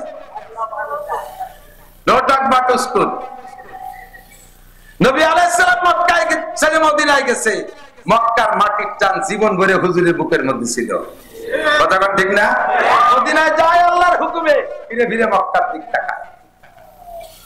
আবার 10 বছর পরে সেই মক্কা ভূমিতে হুজুর চলেও আসছেন, বিজয় করছেন, কিন্তু জীবনের শেষ কাটাইছে মদিনায়। হিজরতের মর্যাদা আলাদা সেই বিষয়। মাতৃভূমির টান সবাই থাকে। আমরা হুজুররা কওমি মাদ্রাসা চালাইতেছি, আপনারা আমাদেরকে রাজনৈতিক দিক দিয়ে কোনো ভাগাভাগি করেন না, যারা যেখানে আছে যা করতেছে করুক। আমরা গোপালগঞ্জের ওলামায়ে কেরাম যে অবস্থানে আছি, অন্য জেলার ওলামায়ে কেরামরা আমাদের অবস্থানটা জানে, আমরা সেভাবে আছি, আমরা আপনাদের সাথে আছি। আজকে আমাদের পর রাগ কইরা আমাদের নানান অপবাদ দিয়ে তাই দিলেন, চলে গেলাম। আপনার আবার একদিন সুদিন আসবে, সেই দিন যদি কোনোদিন আসে, সেই দিন এই মাদ্রাসাগুলো চালাবে কিনা? আমাদের প্রতিষ্ঠান আমাদের চালাইতে হবে। আমরা উলামায়ে কেরামকে, ধর্মীয় কোনো একটা অংশকে নিন্দা ধিক্কার দেব, ঠিক আছে তো? ইনশাআল্লাহ আপনারা থাকবেন মিলেমিশে, আল্লাহ তাআলা তৌফিক দান করে। কোরআন শরীফের ভিতরে যে বিষয়গুলো সবচেয়ে বেশি আলোচনা, তার 2-3টে বললাম। 3 নম্বর একটা বিষয় হলো, সেটা হলো আল্লাহ পাক রব্বুল আলামিন 62 বার আলোচনা করেছেন, সেটা হলো তাকওয়া। তাকওয়া সংক্রান্ত 2-3টে আয়াত আমি পড়েছি, মাত্র তার তরজমা বলে দোয়া করে দেব, বিরক্ত করব না আপনাদেরকে। আল্লাহ পাক রব্বুল আলামিন বড় মহব্বতের সাথে ডাক দিয়ে আপনাদেরকে বলেন, ইয়া আইয়ুহাল্লাযীনা আমানুত্তাকুল্লাহ। এ যুবক আমার দিক, হে অন্ধ জগতের অটল বিশ্বাসী পাগলরা, আপনাদেরকে আল্লাহ তাআলা অন্ধ জগতের অটল বিশ্বাসী পাগল বলে ডাক দিয়েছেন। বলেন আলহামদুলিল্লাহ। দুনিয়ার নাম অন্ধ জগৎ, কারণ এ জায়গা বলছে আখিরাত দেখা যায় না, এ জায়গা বলছে আল্লাহকে দেখা যায় না, এ জায়গা বলছে জান্নাত দেখা যায় না, এ জায়গা বলছে জাহান্নাম দেখা যায় না, এখানে বলছে ফেরেশতা দেখা যায় না, পুলসিরাত দেখা যায় না, জান্নাতের নাজ নিয়ামত দেখা যায় না, জাহান্নাম দেখা যায় না। কাজেই দুনিয়াটা হলো অন্ধ জগৎ। এই অন্ধ জগতে বসে আমরা অটল বিশ্বাসী। কেমন বিশ্বাসী? আমার যুবক, বহুত যুবকরা আছে, নামাজ পড়ে না, কালাম পড়ে না, মদ গাঁজা ইয়াবা ফেনসিডিল খায়, আবার মাঝে মাঝে দুর্গা পূজা, কালী পূজা, সরস্বতী পূজা, লক্ষ্মী পূজায় যাইও সে জায়গা উদ্বোধন করে দিয়ে আসে, তাকে সাথে সহযোগিতা করে। অথচ এই মুসলমানের যুবক, মুসলমানের সন্তান, তার সামনে যদি বিশ্ব নবীকে কেউ গালি দেয়, আল্লাহর কোরআনের সাথে যদি বেয়াদবি কেউ করে, ওই যুবকের দেহের ভিতরে 1 ফোঁটা রক্ত থাকতে তার প্রতিশোধ না নিয়ে বাড়ি ফিরবে? জোরে বলেন, ফিরবে? কাজেই আপনি অন্ধ জগতের অটল বিশ্বাসী এবং আপনি পাগল। দুনিয়ার সব নাজ নিয়ামত ছেড়ে দিয়ে, দুনিয়ার ভোগ বিলাস ছেড়ে দিয়ে এক আল্লাহকে ধরে বসে আছেন, যার কারণে নানান নিন্দা মন্দ শুনতেছেন, অনেক শক্ত মন্দ আপনি সহ্য করে যাচ্ছেন, দুনিয়ার অনেক ভোগ বিলাস থেকে বঞ্চিত হচ্ছেন, একমাত্র আখিরাতকে বিশ্বাস করে। যেটা পাগলের স্বভাব, পাগল তার বাড়ি 10 তলা দালান ফেলাই তুইয়া রাস্তায় যে মাটিতে গড়ি খেয়ে বেড়ায়, দুনিয়ার সমস্ত ভোগ বিলাস ফেলে দিয়ে পাগলেও যা করে, আপনারাও তাই করেন। আল্লাহ পাক আপনাদেরকে অন্ধ জগতের অটল বিশ্বাসী পাগল বলে ডাক দিয়ে বলেন, ইত্তাকুল্লাহ, ইত্তাকুল্লাহ। বড় একটা দামি কথা, ইত্তাকুল্লাহ। ভয় করো কাকে? আরে ভয় করবো কাকে? লা নাকাবু আহাদান ইল্লাল্লাহ। আল্লাহ ছাড়া কেউকে ভয় করবো? দুনিয়ার অনেককে ভয় করি, আগুনরে ভয় পাই। কেন? পোড়াইয়ে মেরে ফেলবে। আগুনের ভিতরে পড়ে গেলাম, পুড়িয়ে গেলাম, মরে গেলাম। মরার পরে কে আগুনরে ভয় করা লাগে? দুনিয়ার আগুনরে। এর সাপরে ভয় পাই, কেন? ও কামড় দিলি মরে যাব, আচ্ছা দিয়েই দিল কামড়, মরিও গেলাম। মরার পরে কে আর ওই সাপরে ভয় করা লাগে? বাঘরে ভয় পাই, কেন? ও ধরে ছিঁড়ে ভুড়ে খেয়ে মেরে ফেলবে, আচ্ছা ধরাই পড়ে গেলাম বাঘের কাছে, ছিঁড়ে ভুড়ে খেয়ে মেরে ফেললো আমাকে, আর কি ওই বাঘরে ভয় পাওয়া লাগে? এ সমস্ত ভয় সাময়িক, এ সমস্ত ভয় সাময়িক। পুলিশে ভয় পায়, ধরে জেলে দেবে, আর সরকারে ভয় পায়, মামলা দিয়ে আটকায় দেবে, এটা কিছুক্ষণের জন্য। কিন্তু ভয় পাও ওই আল্লাহকে, যেই আল্লাহকে ভয় পাওয়া লাগবে কিয়ামত পর্যন্ত নয়, শুধু অনাদি অনন্তকাল। তার সামনে দাঁড়িয়ে, এ আমার প্রাণ প্রিয় যুবক, আমার মুরব্বী বাবারা, 4টি প্রশ্নের জবাব আল্লাহর সামনে দাঁড়ায় দিতেই হবে। কথা বলেন, হবে কি হবে না? দুনিয়ার মানুষের সামনে মানুষের জবাব দিতে তাই আটকে যায়। বর্তমানে কি জবাজবি চলতেছে তা জানি না, কয় কারে কিরম ধরে ধরে কিভাবে আটকায় কি জিজ্ঞেস করতেছে জানি না। বাকি 16 বছর আগে ফখরুদ্দিন, ইয়াজউদ্দিন, মঈনুদ্দিন সরকারের সময় মনে আছে নাকি মুরব্বীকে? এ দল ও দল, আওয়ামী লীগ, বিএনপি সব দলের বড় বড় নেতাকে ধরে ধরে আটকাইছে, মেলা কিছু জিজ্ঞেস করে নাই। আরে যাদেরকে আটকাইছে ফখরুদ্দিন সাহেবকে তাদেরকে জিজ্ঞেস করছে, মিয়া জীবনে কয় ওয়াক্ত নামাজ কাজা করছে তাই কয়ে যাও, এই জিজ্ঞেস করছে। গত রমজানের রোজা রাখো নাই কে? ফখরুদ্দিনকে তাই জিজ্ঞেস করছে। কয়টা হজ ফরজ হয়েছে তা করো নাই কে? এ জিজ্ঞেস করে নাই। বোরকা পরিস নাই, পরে নাই কে তোর বউ?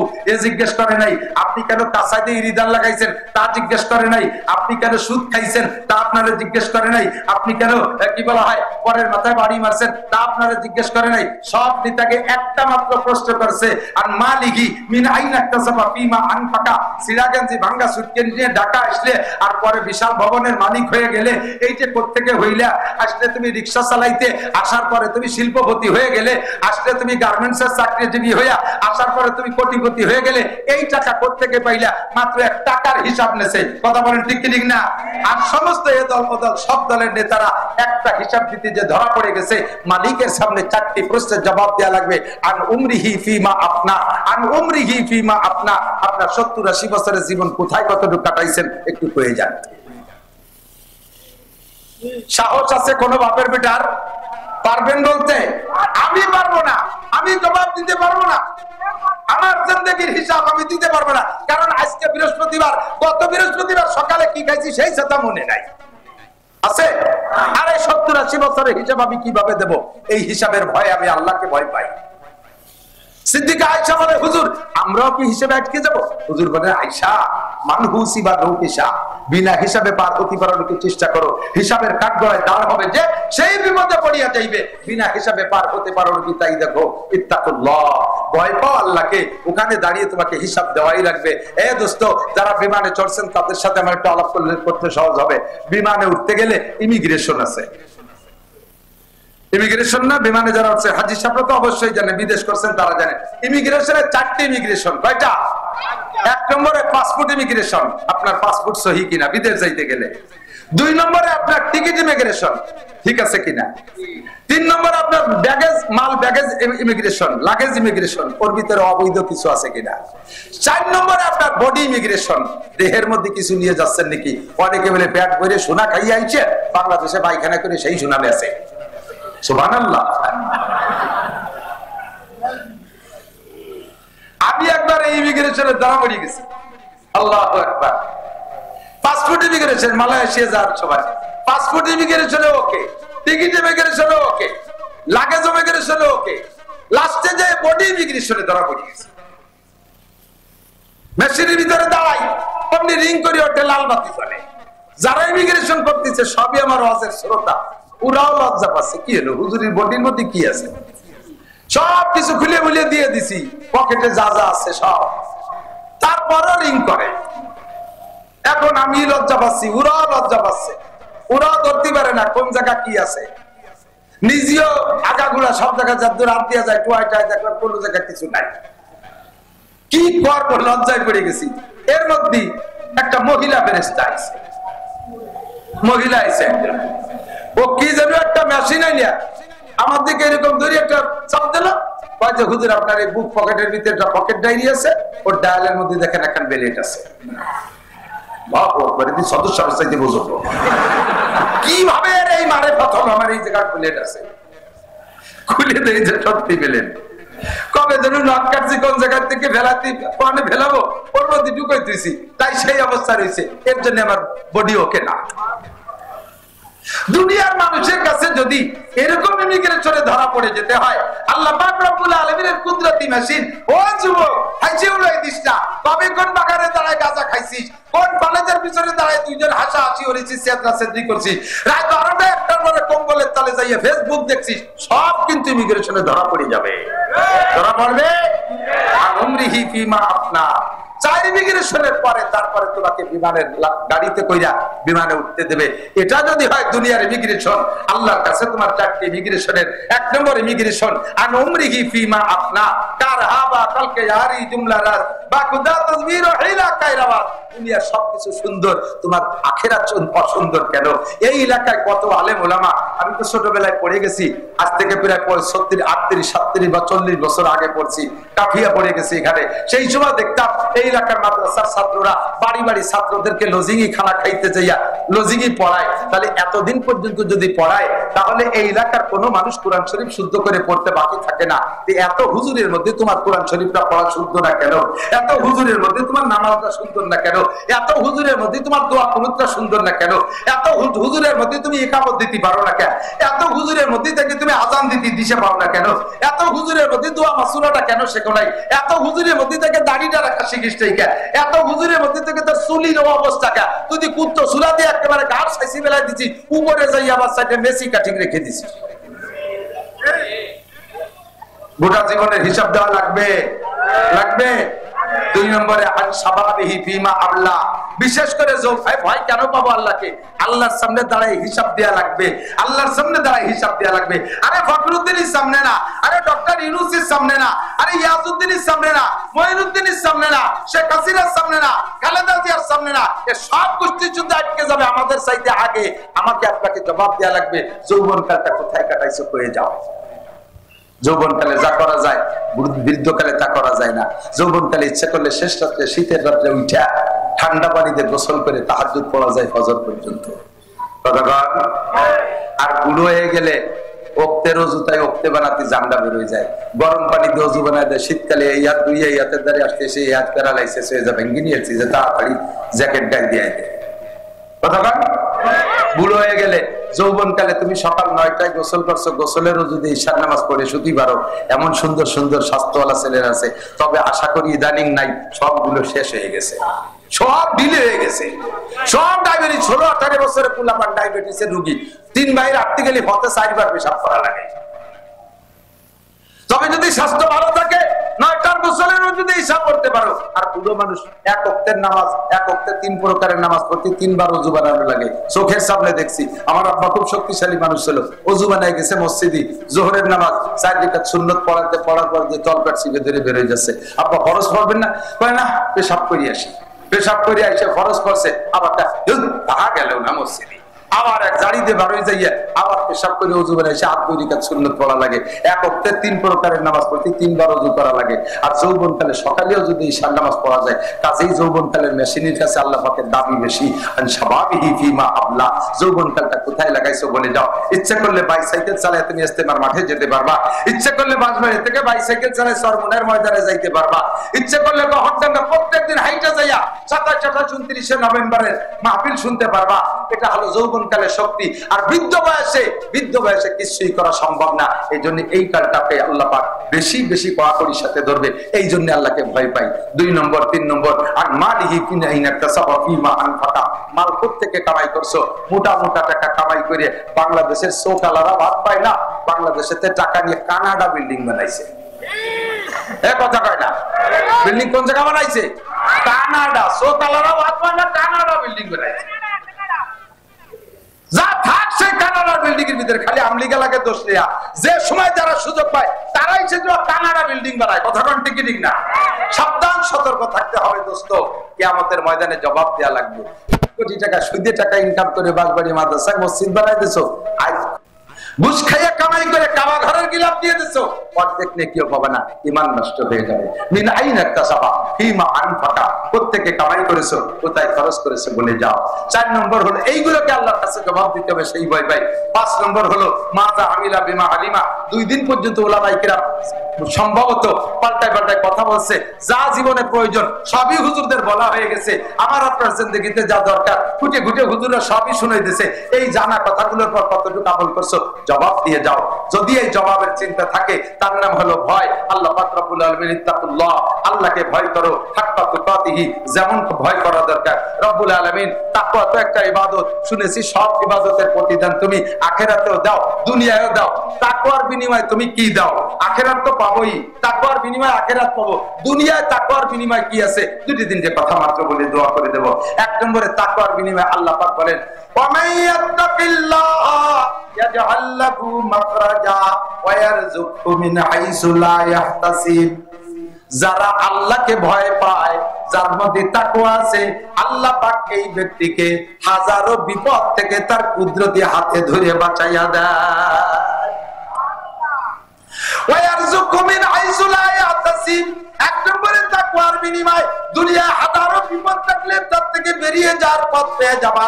দুই নম্বরে আল্লাহ পাক ধারণার বাহির স্থান থেকে রিজিকের ব্যবস্থা করে দেবে। দোস্তরে কিসসা সবাই জানেন, ছোট্ট অল্প করে একটু বলি। ইউসুফ নবী আলাইহিস সালাতু ওয়াস সালামকে জুলাইখা জেলখানার তার ঘরের মধ্যে আটকাইছে। জুলাইখা ইউসুফ নবীকে আটকাইছে। যুবক আমার, ইউসুফ নবীকে জুলাইখা আটকালো কেন? বা ইউসুফ নবীকে আল্লাহ পাক এমন রূপ আর চেহারা দিয়েছিলেন, তাফসীরে জালালাইনের মধ্যে লেখে আল্লাহ পাক তাকে গোটা মানব জাতির চেহারার অর্ধেক একা ইউসুফ আলাইহিস সালামকে দিয়েছিলেন।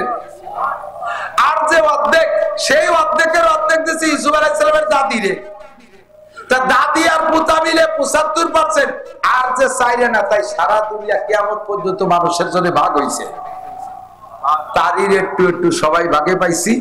এর ভাগে এই রূপের ফেলায় যুবকরা একজনের প্রতি একজন আশেক হইয়া কচু গাছের সাথে গলায় দড়িয়ে মরে, টাওয়ারের তেলা পাই পড়ে মরে শহীদ হয়ে যায়। কথা বলেন। আর ইউসুফ নবীরে পুরো রূপের অর্ধেক দান করছে। তাহলে মানুষটা কেমন ছিল? জুলাইখা ভরা যৌবনের মহিলা, সহ্য করতে না পাইরা ঘরের ভিতরে নিয়ে আটকাইছে। ইউসুফকে তো আল্লাহ তাআলা নবী বানাবেন। যত নবীকে আল্লাহ নবী বানাইছে, তাদেরকে আল্লাহ তাআলা যৌবন কাল থেকে নাবালক বলে, শিশুকাল থেকে তাদেরকে সেইভাবে গড়ে উঠাইছে। একটাও গুনার ভিতরে তাদেরকে ঢুকতে দেয় নাই। আল্লাহ তাআলা নিজেই পাহারাদারি করে তাদেরকে হেফাজত করে রেখেছে। তো ইউসুফ আলাইহিস সালামকে যখন ঘরে আটকাবে, আগে থেকে তো জুলাইখার প্ল্যান প্রোগ্রাম আছে। ঘরের ভিতরে দরজায় স্বাভাবিকভাবে তালা দেওয়ার ব্যবস্থা থেকে বাইরে দিয়ে ভিতরে তাকে খিল বা ছিটকে নি, নাকি বলেন? ভিতরে তালা দেওয়ার ব্যবস্থা খুব কমই থাকে। তো সে সময় ছিল না। ইউসুফ যাতে খিল খুলে বেরোয় না যেতে পারে, এই জন্য জুলাইখা আগে মিস্ত্রিদের ভিতর দিয়ে তালারও ব্যবস্থা করে নিয়েছে। ভিতরে নিয়া ঘরের ভিতরে আটকাইয়া টলমলে যুবতী সুন্দরী জুলাইখা, সেও বিশ্ব সুন্দরীদের মধ্যে একজন। আজিজে মেসের মিশরীদের রূপ এখনো পর্যন্ত ভালো, এখনো পর্যন্ত বিশ্বের ভিতরে সবচেয়ে সুন্দরী মিশরী মহিলারা, পুরুষরা। এই জুলাইখা ইউসুফ আলাইহিস সালামের ঘরের ভিতরে নিয়ে গায়ের সম্পূর্ণ কাপড় তার সামনে খুলে ফেলাইছে। একজনকে আলহামদুলিল্লাহ, কি বুঝা বলছে আল্লাহ। জোরে কন্যা নাউজুবিল্লাহ। আমার দিক জায়গা এহেন মুহূর্তে নির্জনে কোন মহিলা যদি কোন যুবকরে এত ব্যবস্থা নিজের পক্ষ থেকে করে নিয়া এমন একটা পরিস্থিতি সামনে তৈরি করে, ইমান ঠিক রাখা কত কঠিন। যুবক না, বুড়ো মানুষ পর্যন্ত ইমান ঠিক রাখতে পারবে না, ঠিক কিনা? ইউসুফ আলাইহিস সালাতু ওয়াস সালামকে আল্লাহ তাআলা বাঁচাবেন বিদায় তার ভিতরে এমন ভয় সৃষ্টি করে দিয়েছে। এই ভয়ে, আল্লাহর এই তাকওয়া, এই ভয়ে সে বাঁচার জন্য চেষ্টা করতেছে, খুঁজতেছে, উপায় খুঁজতেছে। ইতিমধ্যে দেখে জুলাইখার মূর্তি, জুলাইখা ছিল মূর্তি পূজারী, ওর ওই ঘরের ভিতরে মূর্তি থাকে। সেই মূর্তিকে তো হিন্দুরা যে দেখেন না, সকালবেলা উঠে কুর্নিশ করে, উড়ু উড়ু দেয়, ইত্যাদি ইত্যাদি করে। জুলাইখা ওইভাবে পূজা পাঠ করে। মূর্তিটা ঘরের ভিতরে এই তার রুমের মধ্যে, সেই মূর্তির মুখ মাথা কালো কাপড় দিয়ে বাঁধিয়ে দেওয়া রয়েছে পেছনে। তো ইউসুফ আলাইহিস সালাম বললেন, এটা কি জিনিস? যে এটা আমার ভগবান, এটাকে আমি পূজা করি। তার মুখ মাথা কালা কাপড় দিয়ে বাঁধছেন কে? যে এখন যে কাজ করতে যাচ্ছি ভগবানের সামনে, চোখের সামনে এই কাজ করা যায় না, তাই তার চোখ বেঁধে থুইছি যাতে ভগবান না দেখে। ইউসুফ আলাইহিস সালাম সুযোগ পেয়ে কয়, তুমি যারে পূজা করো, তোমার ভগবানের চোখ কালা কাপড় দিয়ে বাঁধে তুলি দেখে না। আমি যার ইবাদত করি তার চোখ কালা কাপড় দিয়ে বাঁধা যায় না। তো তোমার এই মাটি মূর্তির সামনে যদি আকাম না করা যায়, আমার ওই আল্লাহর সামনে একাম করা সম্ভব? ইন্নী আখাফুল্লাহ, আমি আল্লাহরে ভয় পাই। এর মধ্যে দেখে ইয়াকুব আলাইহিস সালাম, ইউসুফ আলাইহিস সালামের আব্বা ওই ঘরের মধ্যে আঙ্গুল কামড়ায় ধরে বসে রয়েছে, আঙ্গুল কামড়ায় ধরে বসে রয়েছে। এই জায়গায় ইউসুফ আলাইহিস সালামের কাছে ইয়াকুব আলাইহিস সালাম আসার তো কোনো কল্পনাই করা যায় না। ইয়াকুব আলাইহিস সালাম তো জানেও না যে আমার ইউসুফ বেঁচে আছে কিনা। বাইরে যে কইছে বাঘে খেয়ে ফেলাইছে, বেঁচে আছে না মারা গেছে তাও জানে না, আর থাকলেও কোন জায়গা আছে তা জানে না। ওই ঘরের মধ্যে ইয়াকুব আলাইহিস সালাম আসলেন। প্রত্যেকে আল্লাহ পাক যাকে বাঁচানোর চেষ্টা করে, যে আল্লাহকে ভয় পায়, আল্লাহ তাআলা তাকে বাঁচানোর ব্যবস্থা করে দেয়। ওই জায়গায় ইয়াকুব আলাইহিস সালামকে পাঠায় দিয়েছে, আর বাপের সামনে ছেলেতে এ কাম করতে পারে না, এইটা দেখেই উনি ভয়তে দৌড় মারছে, আর দরজার কাছে গেছে তো খটখট করে তালাগুলো খুলে গেছে, একের পর এক 7টা দরজা খুলে গেছে। কন্যা সুবহানাল্লাহ। ওমাইয়াত্তাকিল্লাহ ইয়াজআল লাহু মাখরাজা, যে আল্লাহকে ভয় পায় আল্লাহ তাআলা তাকে বাঁচানোর জন্য ব্যবস্থা করেই দেয়। ও দোস্ত, ধারণার বাহির স্থান থেকে উত্তম রিজিকের ব্যবস্থা করে দেয়। এরপরে খাটলেন জেল, এরপরে জেল খাটা থেকে বেরোলেন, জেলে তো গেছে জুলাইখার প্ররোচনায়, এরপরে গেছেন জেলে, জেলের থেকে বেরোইলেন, বেরোনোর পরে আল্লাহ তাআলা ধীরে ধীরে সম্মান কোথায় নিয়েছে, ধীরে ধীরে কোথায় সম্মান নিয়েছে। ওই জুলাইখার স্বামী আজিজে মিসর মারা গেছে প্রেসিডেন্ট, এরপরে সেই জায়গায় হযরত ইউসুফ আলাইহিস সালামকে আল্লাহ তাআলা প্রথম বানাইছে খাদ্যমন্ত্রী, এরপরে বানাইছে প্রেসিডেন্ট। সুবহানাল্লাহ। জুলাইখা তখন মাসুল হয়ে গেছে, সরকারি সুযোগ সুবিধা সবকিছু থেকে বঞ্চিত, দীর্ঘদিন পর্যন্ত প্রেসিডেন্টের স্ত্রী থেকে সোনা দানা টাকা পয়সা বহুত জমা করছে, এই সব সহ চলে গেছে বাড়ি। বাড়ি যাইয়া এবার এখনো পর্যন্ত ইউসুফ আলাইহিস সালামের মহব্বত ছাড়তে পারে নাই, ইউসুফের মহব্বত ছাড়তে পারে নাই। ইউসুফ আলাইহিস সালাম তখন তো প্রেসিডেন্ট, এখন জুলাইখা পুরো অতি অতি অতি অতি পুজো হয়ে গেছে, চোখের এই পর্দা ঝুলিয়ে এসে চোখও বন্ধ হয়ে গেছে, চোখেও দেখে না, গায়ের চামড়া গরুর গলার মতো ঝুলে গেছে, হাতের চামড়া এরকম লম্বা হয়ে গেছে, এতখানি ঝুলে গেছে, পুজো হয়ে গেছে। যেই টাকা পয়সা সরকারি ভাবে নিছিল সব টাকা খরচ করছে ইউসুফ আলাইহিস সালামকে পাওয়ার জন্য। এক একজনের দলে এক এই ইউসুফে হিন্দি বলে যায়, ইউসুফের সাথে একটু আমাদের দেখা করাই দিবি, যে দেখা করাই দিতে পারি 50,000 টাকা লাগবে। বিটি মানুষ ফকুর যে টাকা নিয়ে গেছে, ওটা এই দিয়ে চলে গেছে। আমাকে চট্টগ্রাম এক হুজুর ছিলেন, বুজুর্গ হুজুর, ওই বুজুর শীতকালে দিন হুজুর পাহাড়ি এলাকায় মাদ্রাসা, তো পাহাড়ি শিয়ালের শেষ রাত্রি ডাকতেছে, ধুমটা মানে সন্ধ্যা রাত্রি ডাকতেছে, ধুমা আবেগে ডাকতেছে। এখন হুজুর এই শিয়াল গুলো ডাকে কে? হুজুর ওই শিয়াল গুলো শীতের যন্ত্রণায় ডাকতেছে। হুজুর একটা মাইটি হাড়ির মধ্যে কিছু পয়সা তো ব্যাংক এক ঠিলে ভরিয়ে গেছে, এই টাকা নিয়ে যাই ওই শিয়ালকে কম্বল কিনে দিয়ে। ছাত্ররা তো ছাত্ররা, তাদের ভটকা কম না, ওরা সেই হাড়ি ভরে টাকা দিয়ে ভাগ করে নিয়ে জিরে খাইয়ে দিয়ে ফেলাইছে, শিয়ালটা কি কম্বল কিনে দেয়নি। পরের দিন আইসা ক্লাসে আইসে পায়, আজকে আবার রাতে ক্লাসের সময় শিয়াল ডাকতেছে, এই শিয়াল ডাকে কে? তোরা কম্বল দিস নেই? শকর আদায় হতেছে, আজকে ডাকে মানে শকর আদায় হতেছে, কম্বল পাইয়ে কানে আলারে এভাবে মারিয়ে খাইয়ে যায়। আমাদের বাংলাদেশে এরকম শিয়াল আছে না নাই? কথা কয় মাননীয় প্রধানমন্ত্রী বস্তা ভরে ভরে টাকা দিয়েছে, শিয়ালরা সব টাকা খাইয়ে কানাডা বাড়ি বাড়াইয়া আজকে গোষ্ঠী শুদ্ধ বিপদে ফেলাই দিয়েছে। কথা কয় নেত্রীর অত দোষ দিতে পারি না। তো জুলাইখার টাকা এইভাবে শিয়ালের খাদেমরা খাতি খাতি সব খেয়ে শেষ করে বেড়াইছে। জুলাইখার নিজস্ব বাড়ি নাই, রাস্তার পাশে ছোট্ট একটা ঝুপড়ি করে থাকে। ইউসুফ আলাইহিস সালাম ওই বিশ্বরোড দিয়ে অফিসে যায়, উনার একটা ঘোড়া ছিল, এই ঘোড়াটা পৃথিবীতে আর আসে নাই, ওরকম ঘোড়ার আগেও আসে নাই, পরেও আসে নাই। ওই ঘোড়াটার ভিতরে আল্লাহ তাআলা সিফাত দিয়েছে, সেই গুণের থেকে বর্তমানেও আমাদের বড়দের বড় বড় অফিসার, রাজা বাদশা, নেতা নেত্রী, এমপি মন্ত্রীদের গাড়ির ভিতরে সেই ঘোড়ার সিফাত। ঘোড়ার গুণ ছিল হলো ইউসুফ আলাইহিস সালাম যখন পিঠের উপরে বসতেন তখন ওই ঘোড়াটার নাক দিয়ে একটা শব্দ বাড়ে, তো সাইরেন বাজানোর মতো 3 মাইল দূরত্বে শোনা যাইতো।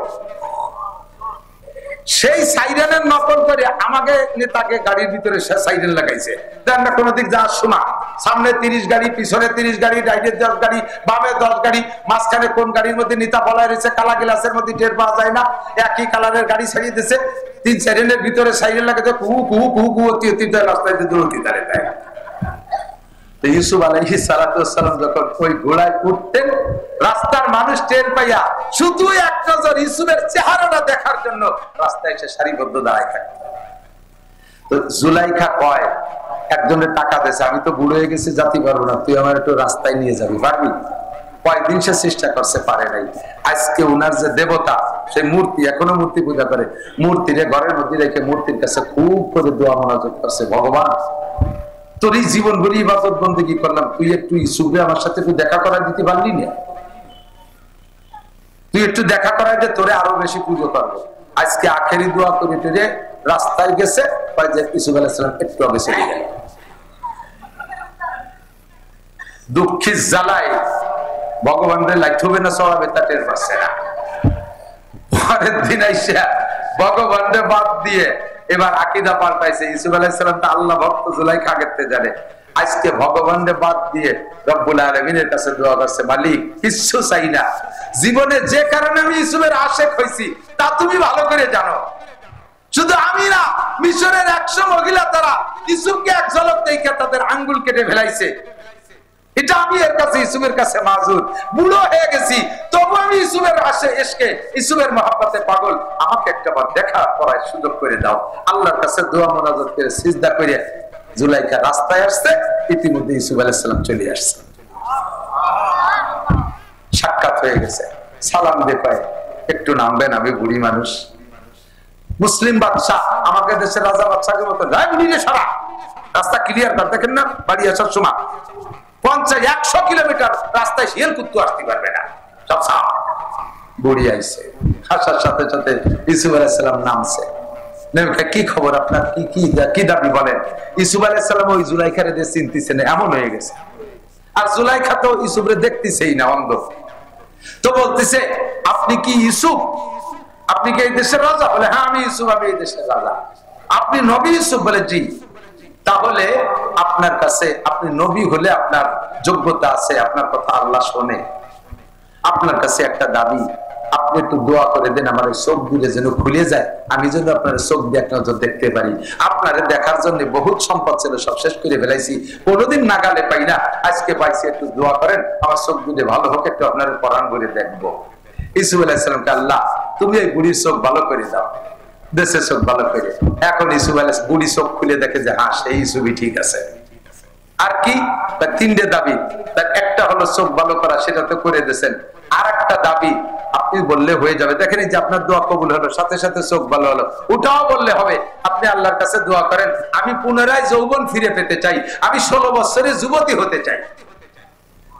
ইউসুফ আলাইহিস সালামকে, আল্লাহ এই বুড়ো মানুষটা চাচ্ছে তাকে একটু যুবতী বানাই দাও। বলার সাথে সাথে জুলাইখা 16 বছরের যুবতী হয়ে গেছে। যখন জুলাইখা যুবতী হয়ে গেছে, ইউসুফ আলাইহিস সালাম এক নজর দেখে যে আরে আল্লাহ এদি সেই জুলাইখা। এখন উনি হতভম্ব, আল্লাহ কোন বিপদে পড়ে গেলাম, বুড়ি ছিল তো ভালোই ছিল। যাই হোক আমার তো হয়ে গেছে। 3 নম্বর দাবি কি? আমারে বিয়ে করতে হবে। সারাটা জীবন আপনার অপেক্ষায় রয়েছি, বহুত অন্যায় করতে গেছি, আল্লাহ আপনারও বাঁচাইছে, আমারও বাঁচাইছে, নিজেদের চরিত্র হেফাজত করেছি। আপনার পরে আমি কোথাও আমার যৌন চরিতার্থ করি নাই, অন্যায় ভাবে আমি কোথাও কিছু করি নাই। আমার দেহকে, আমার সতীত্বকে আমি পাহারা দিয়ে রেখেছি, সারা জীবন সাধনা করছি। দুনিয়ায় না হলে আখিরাতে আপনার কাছে আমি যাবই যাব। আল্লাহ তাআলা অ্যারেঞ্জ করে দিয়েছে। তাফসীরে জালালাইনের হাসিয়া ভিতরে উলামায়ে কেরাম খুঁজলে পাবেন, দেখবেন যা বলছি হুবহু লেখা আছে।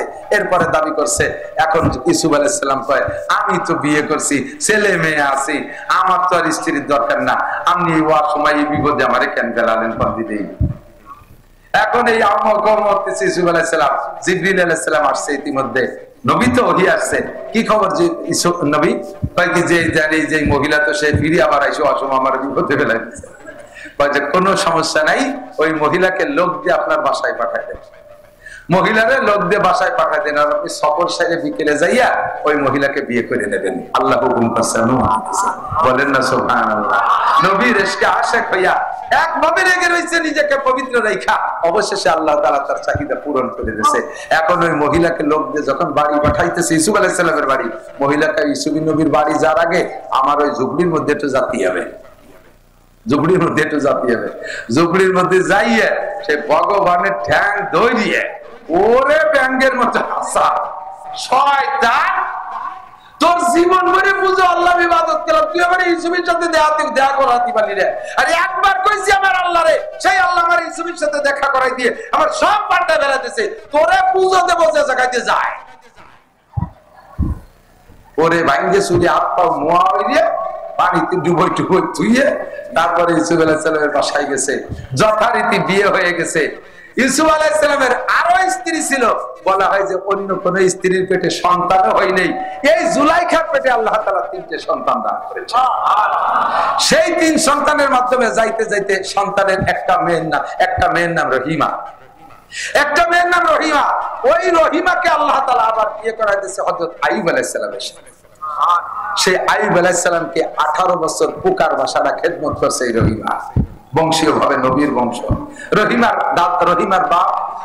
বাপ ইউসুফ আলাইহিস সালাম, ইউসুফ আলাইহিস সালামের বাপ ইসহাক আলাইহিস সালাম, ইসহাক আলাইহিস সালামের বাপ কি বলা হয় ইব্রাহিম আলাইহিস সালাতু ওয়াস সালাম।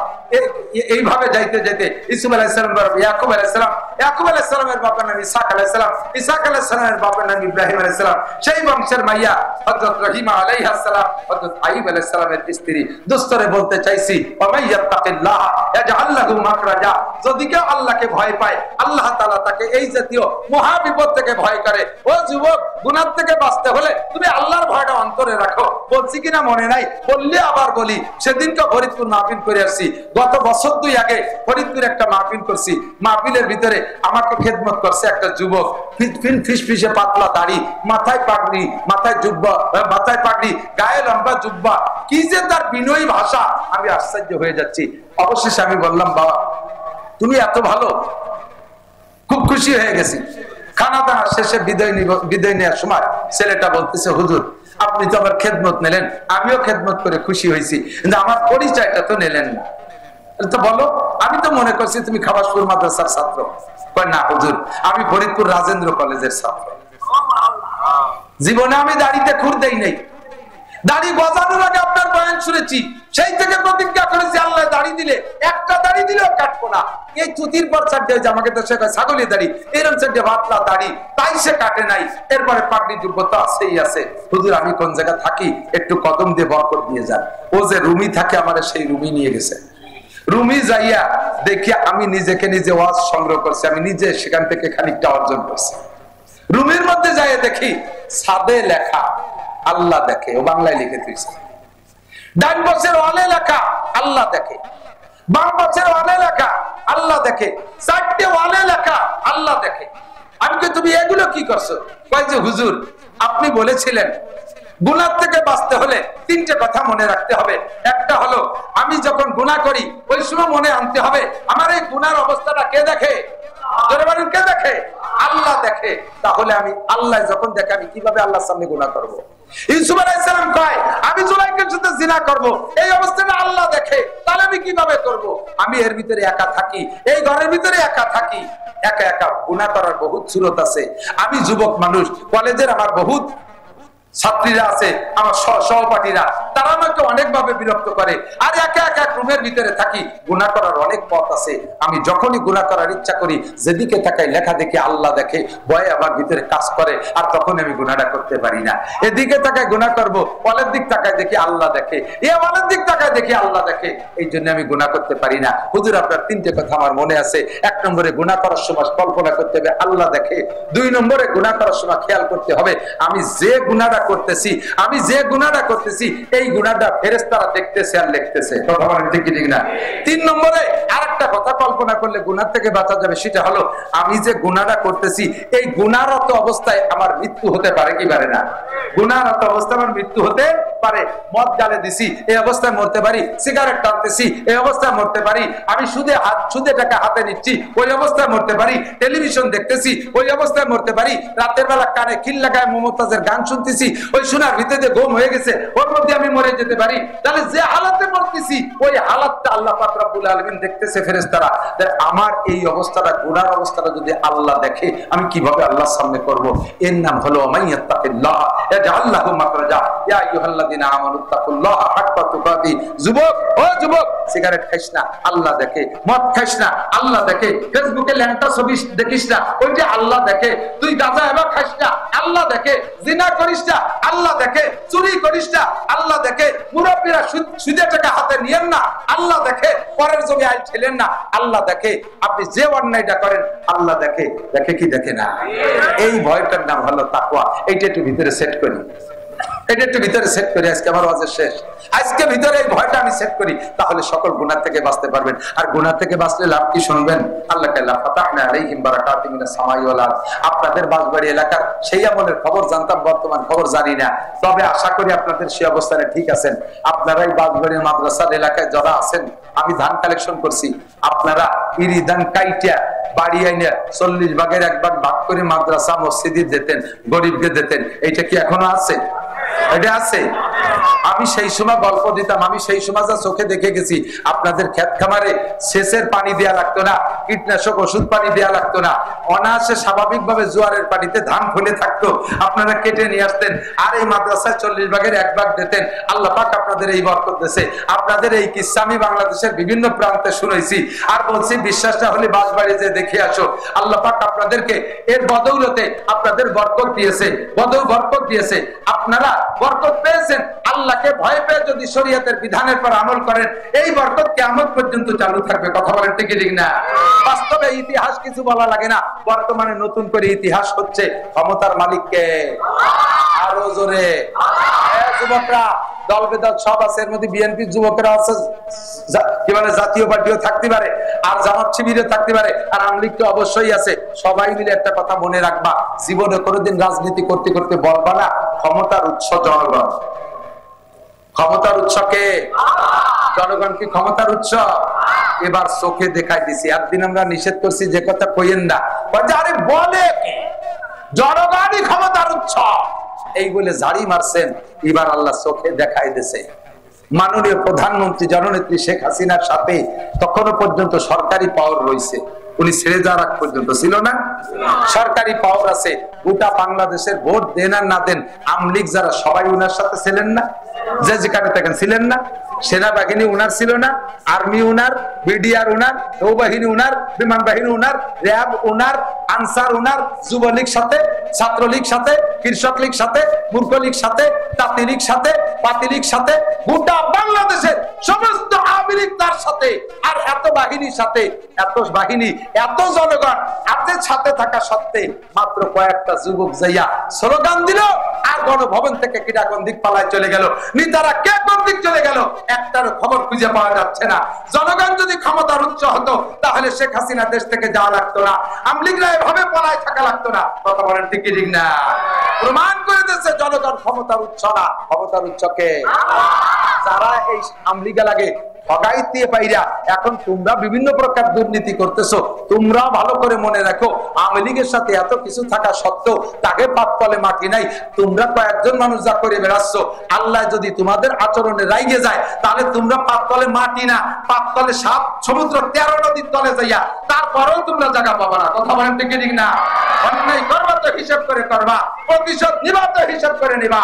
আল্লাহ পাক দেখায় ছাড়িয়ে দিয়েছে, আল্লাহ পাক ক্ষমতার উৎস, জনগণ ক্ষমতার উৎস না। আল্লাহর হুকুম যদি মেনে চলো, আসমান থেকে রহমত, জমিন থেকে বরকত আসে। আর একটা কথা বলে শেষ করে দেই, সেটা হলো আফগানিস্তান। আমরা জীবন ভরে কইছি এইভাবে ওইভাবে, ওই নবীর উপরে মান্না সালওয়া আইছে, এ আইছে, ও আইছে, তা আইছে ইত্যাদি কইছি। দোস্তরে আফগানিস্তানের দিক তাকায় দেখেন, ইসলামী কোরআনের শাসন বাস্তবায়ন হওয়ার সাথে সাথে সেই আফগানের জমিনে আগে যে আনার গাছ, আঙ্গুর, ডালিম গাছ লাগানো ছিল, আগের সেই গাছে 1 কেজিতে 4 ডালিম হতো, আর এখন সেই গাছের 1 ডালিমে 1.5 কেজি হয়। সুবহানাল্লাহ। আমরা জীবনে অনেক কিছু দেখেছি।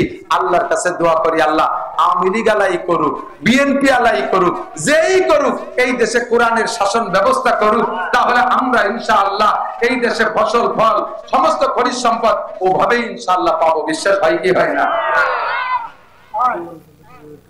আল্লাহ পাক কবুল করুক, জোরে বলেন আমিন। এই বাঁশবাড়ি মাদ্রাসার মাহফিলের জন্য আপনারা খুশি হন।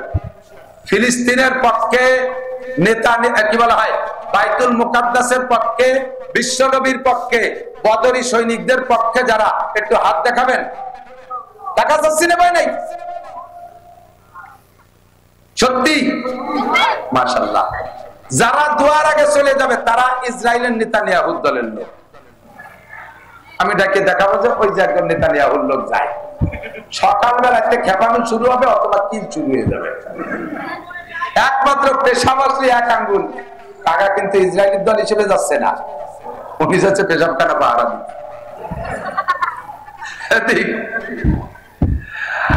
বাঁশবাড়ি মাদ্রাসার মাহফিল 1 মাস যাবত হবে। এর জন্য অন্য কোন মাদ্রাসার থেকে ফারেক মাওলানা, অন্য কোন মাদ্রাসার হুজুরকে দাওয়াত দেওয়া লাগবে না।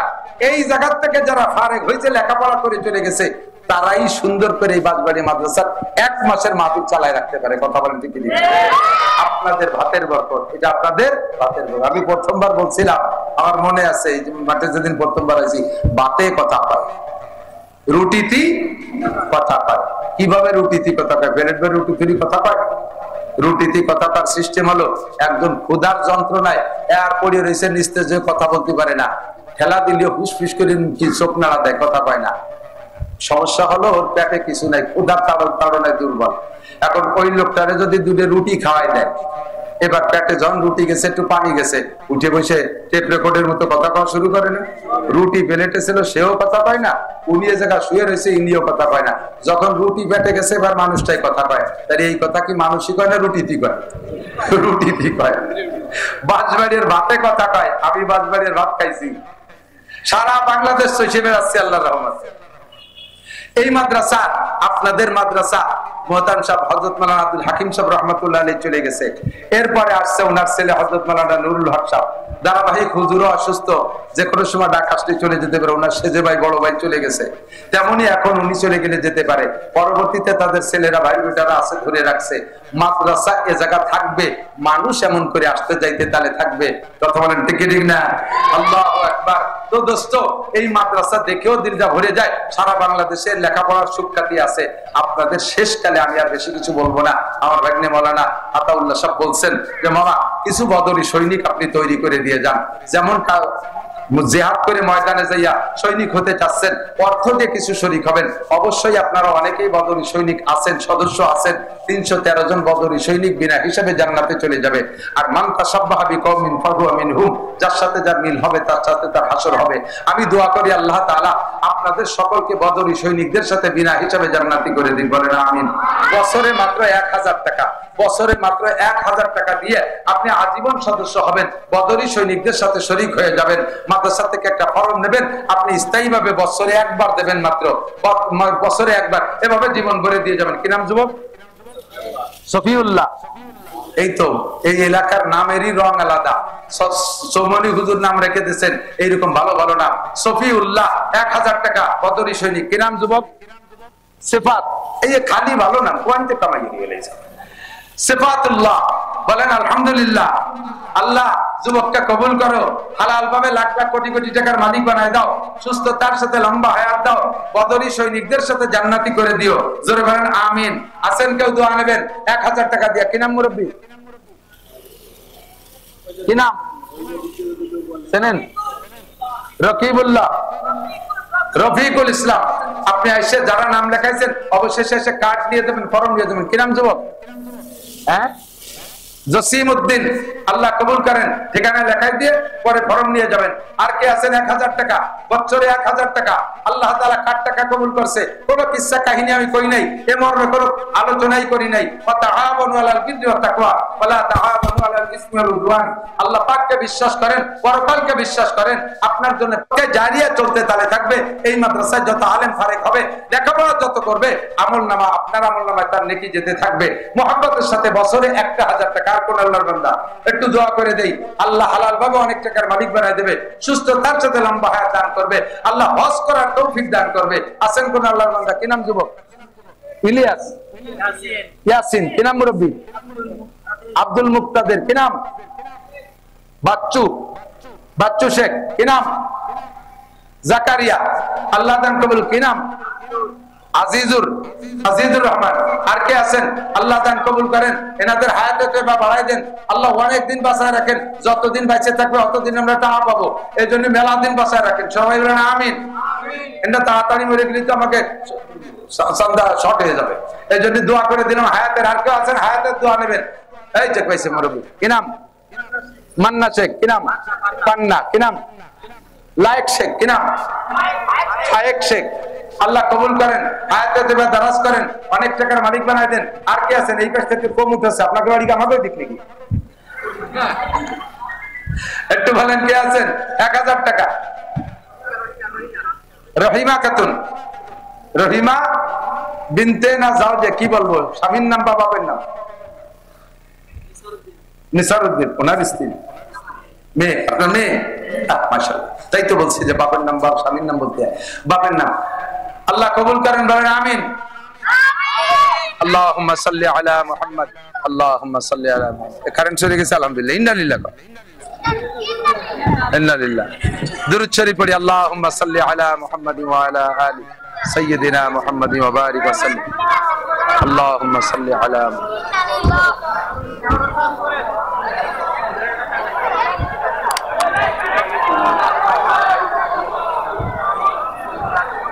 আপনারা পল্লী বিদ্যুতের সাথে আগে একটু যোগাযোগ করে নিন, যাতে আজকে দুটো দিন লোডশেডিং এদিক না দেয়, পল্লীরা করে দেয়।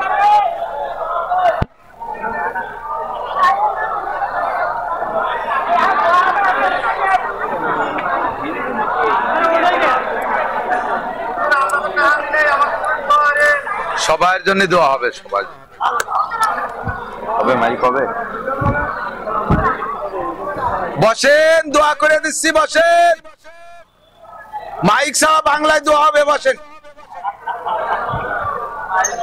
اللهم صل على محمد وعلى آل سيدنا محمد وبارك وسلم اللهم صل على محمد আলহামদুলিল্লাহ আলহামদুলিল্লাহ। বসে বসে বসে। আর কোন আল্লাহর বান্দা আছেন 1000 টাকা বছরে? ওই যে মুরব্বী দাড়ি পাকা, দেখেন কি নাম? ওমর ফারুক, আলী আকবর, আল্লাহ কবুল করেন, বলেন আমিন। আর কোন আল্লাহর বান্দা আছেন? হায়াতের দোয়া করব, কি নাম? হ্যাঁ, ওমর আলী খান, আল্লাহ কবুল করেন, হযরত ওমর রাদিয়াল্লাহু আনহুর সাথে জান্নাতি করেন। কি নাম যুবক? ইমরান, আল্লাহ ইমরানকে কবুল করো, হালাল ভাবে অনেক টাকার মালিক বানায় দাও। আল্লাহ দানকারীদেরকে সুস্থতার সাথে লম্বা হায়াত দান করো, বদরি সৈনিকদের সাথে জান্নাতি করে দিও, সবাইকে অনেক দিন বাঁচায় রাখো, যাতে আমরা অনেক দিন চাঁদা পাই। আর কোন আল্লাহর বান্দা আছেন? 1000 টাকা দেবেন, হায়াতের দোয়া নেবেন, হজের দোয়া করব, বদরি সৈনিকদের সাথে জান্নাতি হওয়ার দোয়া করব, রোগ ব্যাধি বালা মুসিবত থেকে আল্লাহ হেফাজত করবে। আমার মা বোনরা আপনারাও দেন। বদরের যুদ্ধে হযরত ফাতেমা এবং হযরত আয়েশা দুইজন নার্সের কাজ করেছিলেন, মহিলারাও সেখানে কাজ করেছিলেন অনেকে। তাদের হাফিজুর রহমান শেখ, আল্লাহ কবুল করেন, আল্লাহ অনেক টাকার মালিক বানায় দেন। আমার মনে আমার তো বিশ্বাস ছিল যে এই জায়গা থেকে আজকের মাঠ থেকে 313 জন মানুষ পুড়িয়ে যাবে। আছেন আর কোন আল্লাহর বান্দা থাকলে বলেন, দোয়া করি। আর বেশি কষ্ট দেব না, সময় হয়ে গেছে, অনেক রাত হয়ে গেছে। একটু দরুদ শরীফ পড়ি। আল্লাহুম্মা সাল্লি আলা আয়েক শেখ, আগেই বলছে, নাম বলছি, আল্লাহ কবুল করেন। ইসমাইল শেখ, ইসমাইল মোল্লা, 1000 টাকা, আল্লাহ দান কবুল করেন, নেক হায়াত দারাজ করেন, ঈমান আমলে বরকত দেন। প্রত্যেক বছর এটা কাজা করবেন না, দিয়ে যাবেন। মনির মোল্লা 1000, প্রত্যেক বছর এটা বাৎসরিকভাবে একটা টাইম খেয়াল রাখবেন। বিশেষ করে রমজানে দিলে 1000 টাকায় 7 লক্ষ টাকার নেকি হবে। এই জন্য প্রত্যেক বছর রমজানেই দিয়ে দেওয়ার চেষ্টা করবেন। যাকাতের টাকার ভিতরে থেকে হোক বা এমনি দিয়ে, যেভাবে হোক এখানে দেওয়ার চেষ্টা করবেন ইনশাআল্লাহ। আল্লাহুম্মা সাল্লি আলা মুহাম্মদ। আর কেউ আছেন বলবেন? তাড়াতাড়ি তাড়াতাড়ি, দোয়া হয়ে গেলে কিন্তু আর বলা হবে না। আমরা দোয়া করি, আল্লাহুম্মা সাল্লি আলা মুহাম্মাদ ওয়া আলা আলি সাইয়্যিদিনা মুহাম্মাদ ওয়া বারিক ওয়াসাল্লিম। নগদ টাকা দিয়েছেন নাকি মাহফিলে? নগদ টাকা, নগদ ব্যাংক কালেকশন সবাই দিয়েছেন আলহামদুলিল্লাহ। আর যারা না দিয়েছেন তারা দিয়ে যাবেন। দেনে ওয়ালা না দেনে ওয়ালা সকলেই আমরা দোয়া করব আল্লাহর কাছে। আল্লাহুম্মা আমিন। রব্বানা যালামনা আনফুসানা ওয়া ইল্লাম তাগফির লানা ওয়া তারহামনা লানাকুনান্না মিনাল খাসিরিন।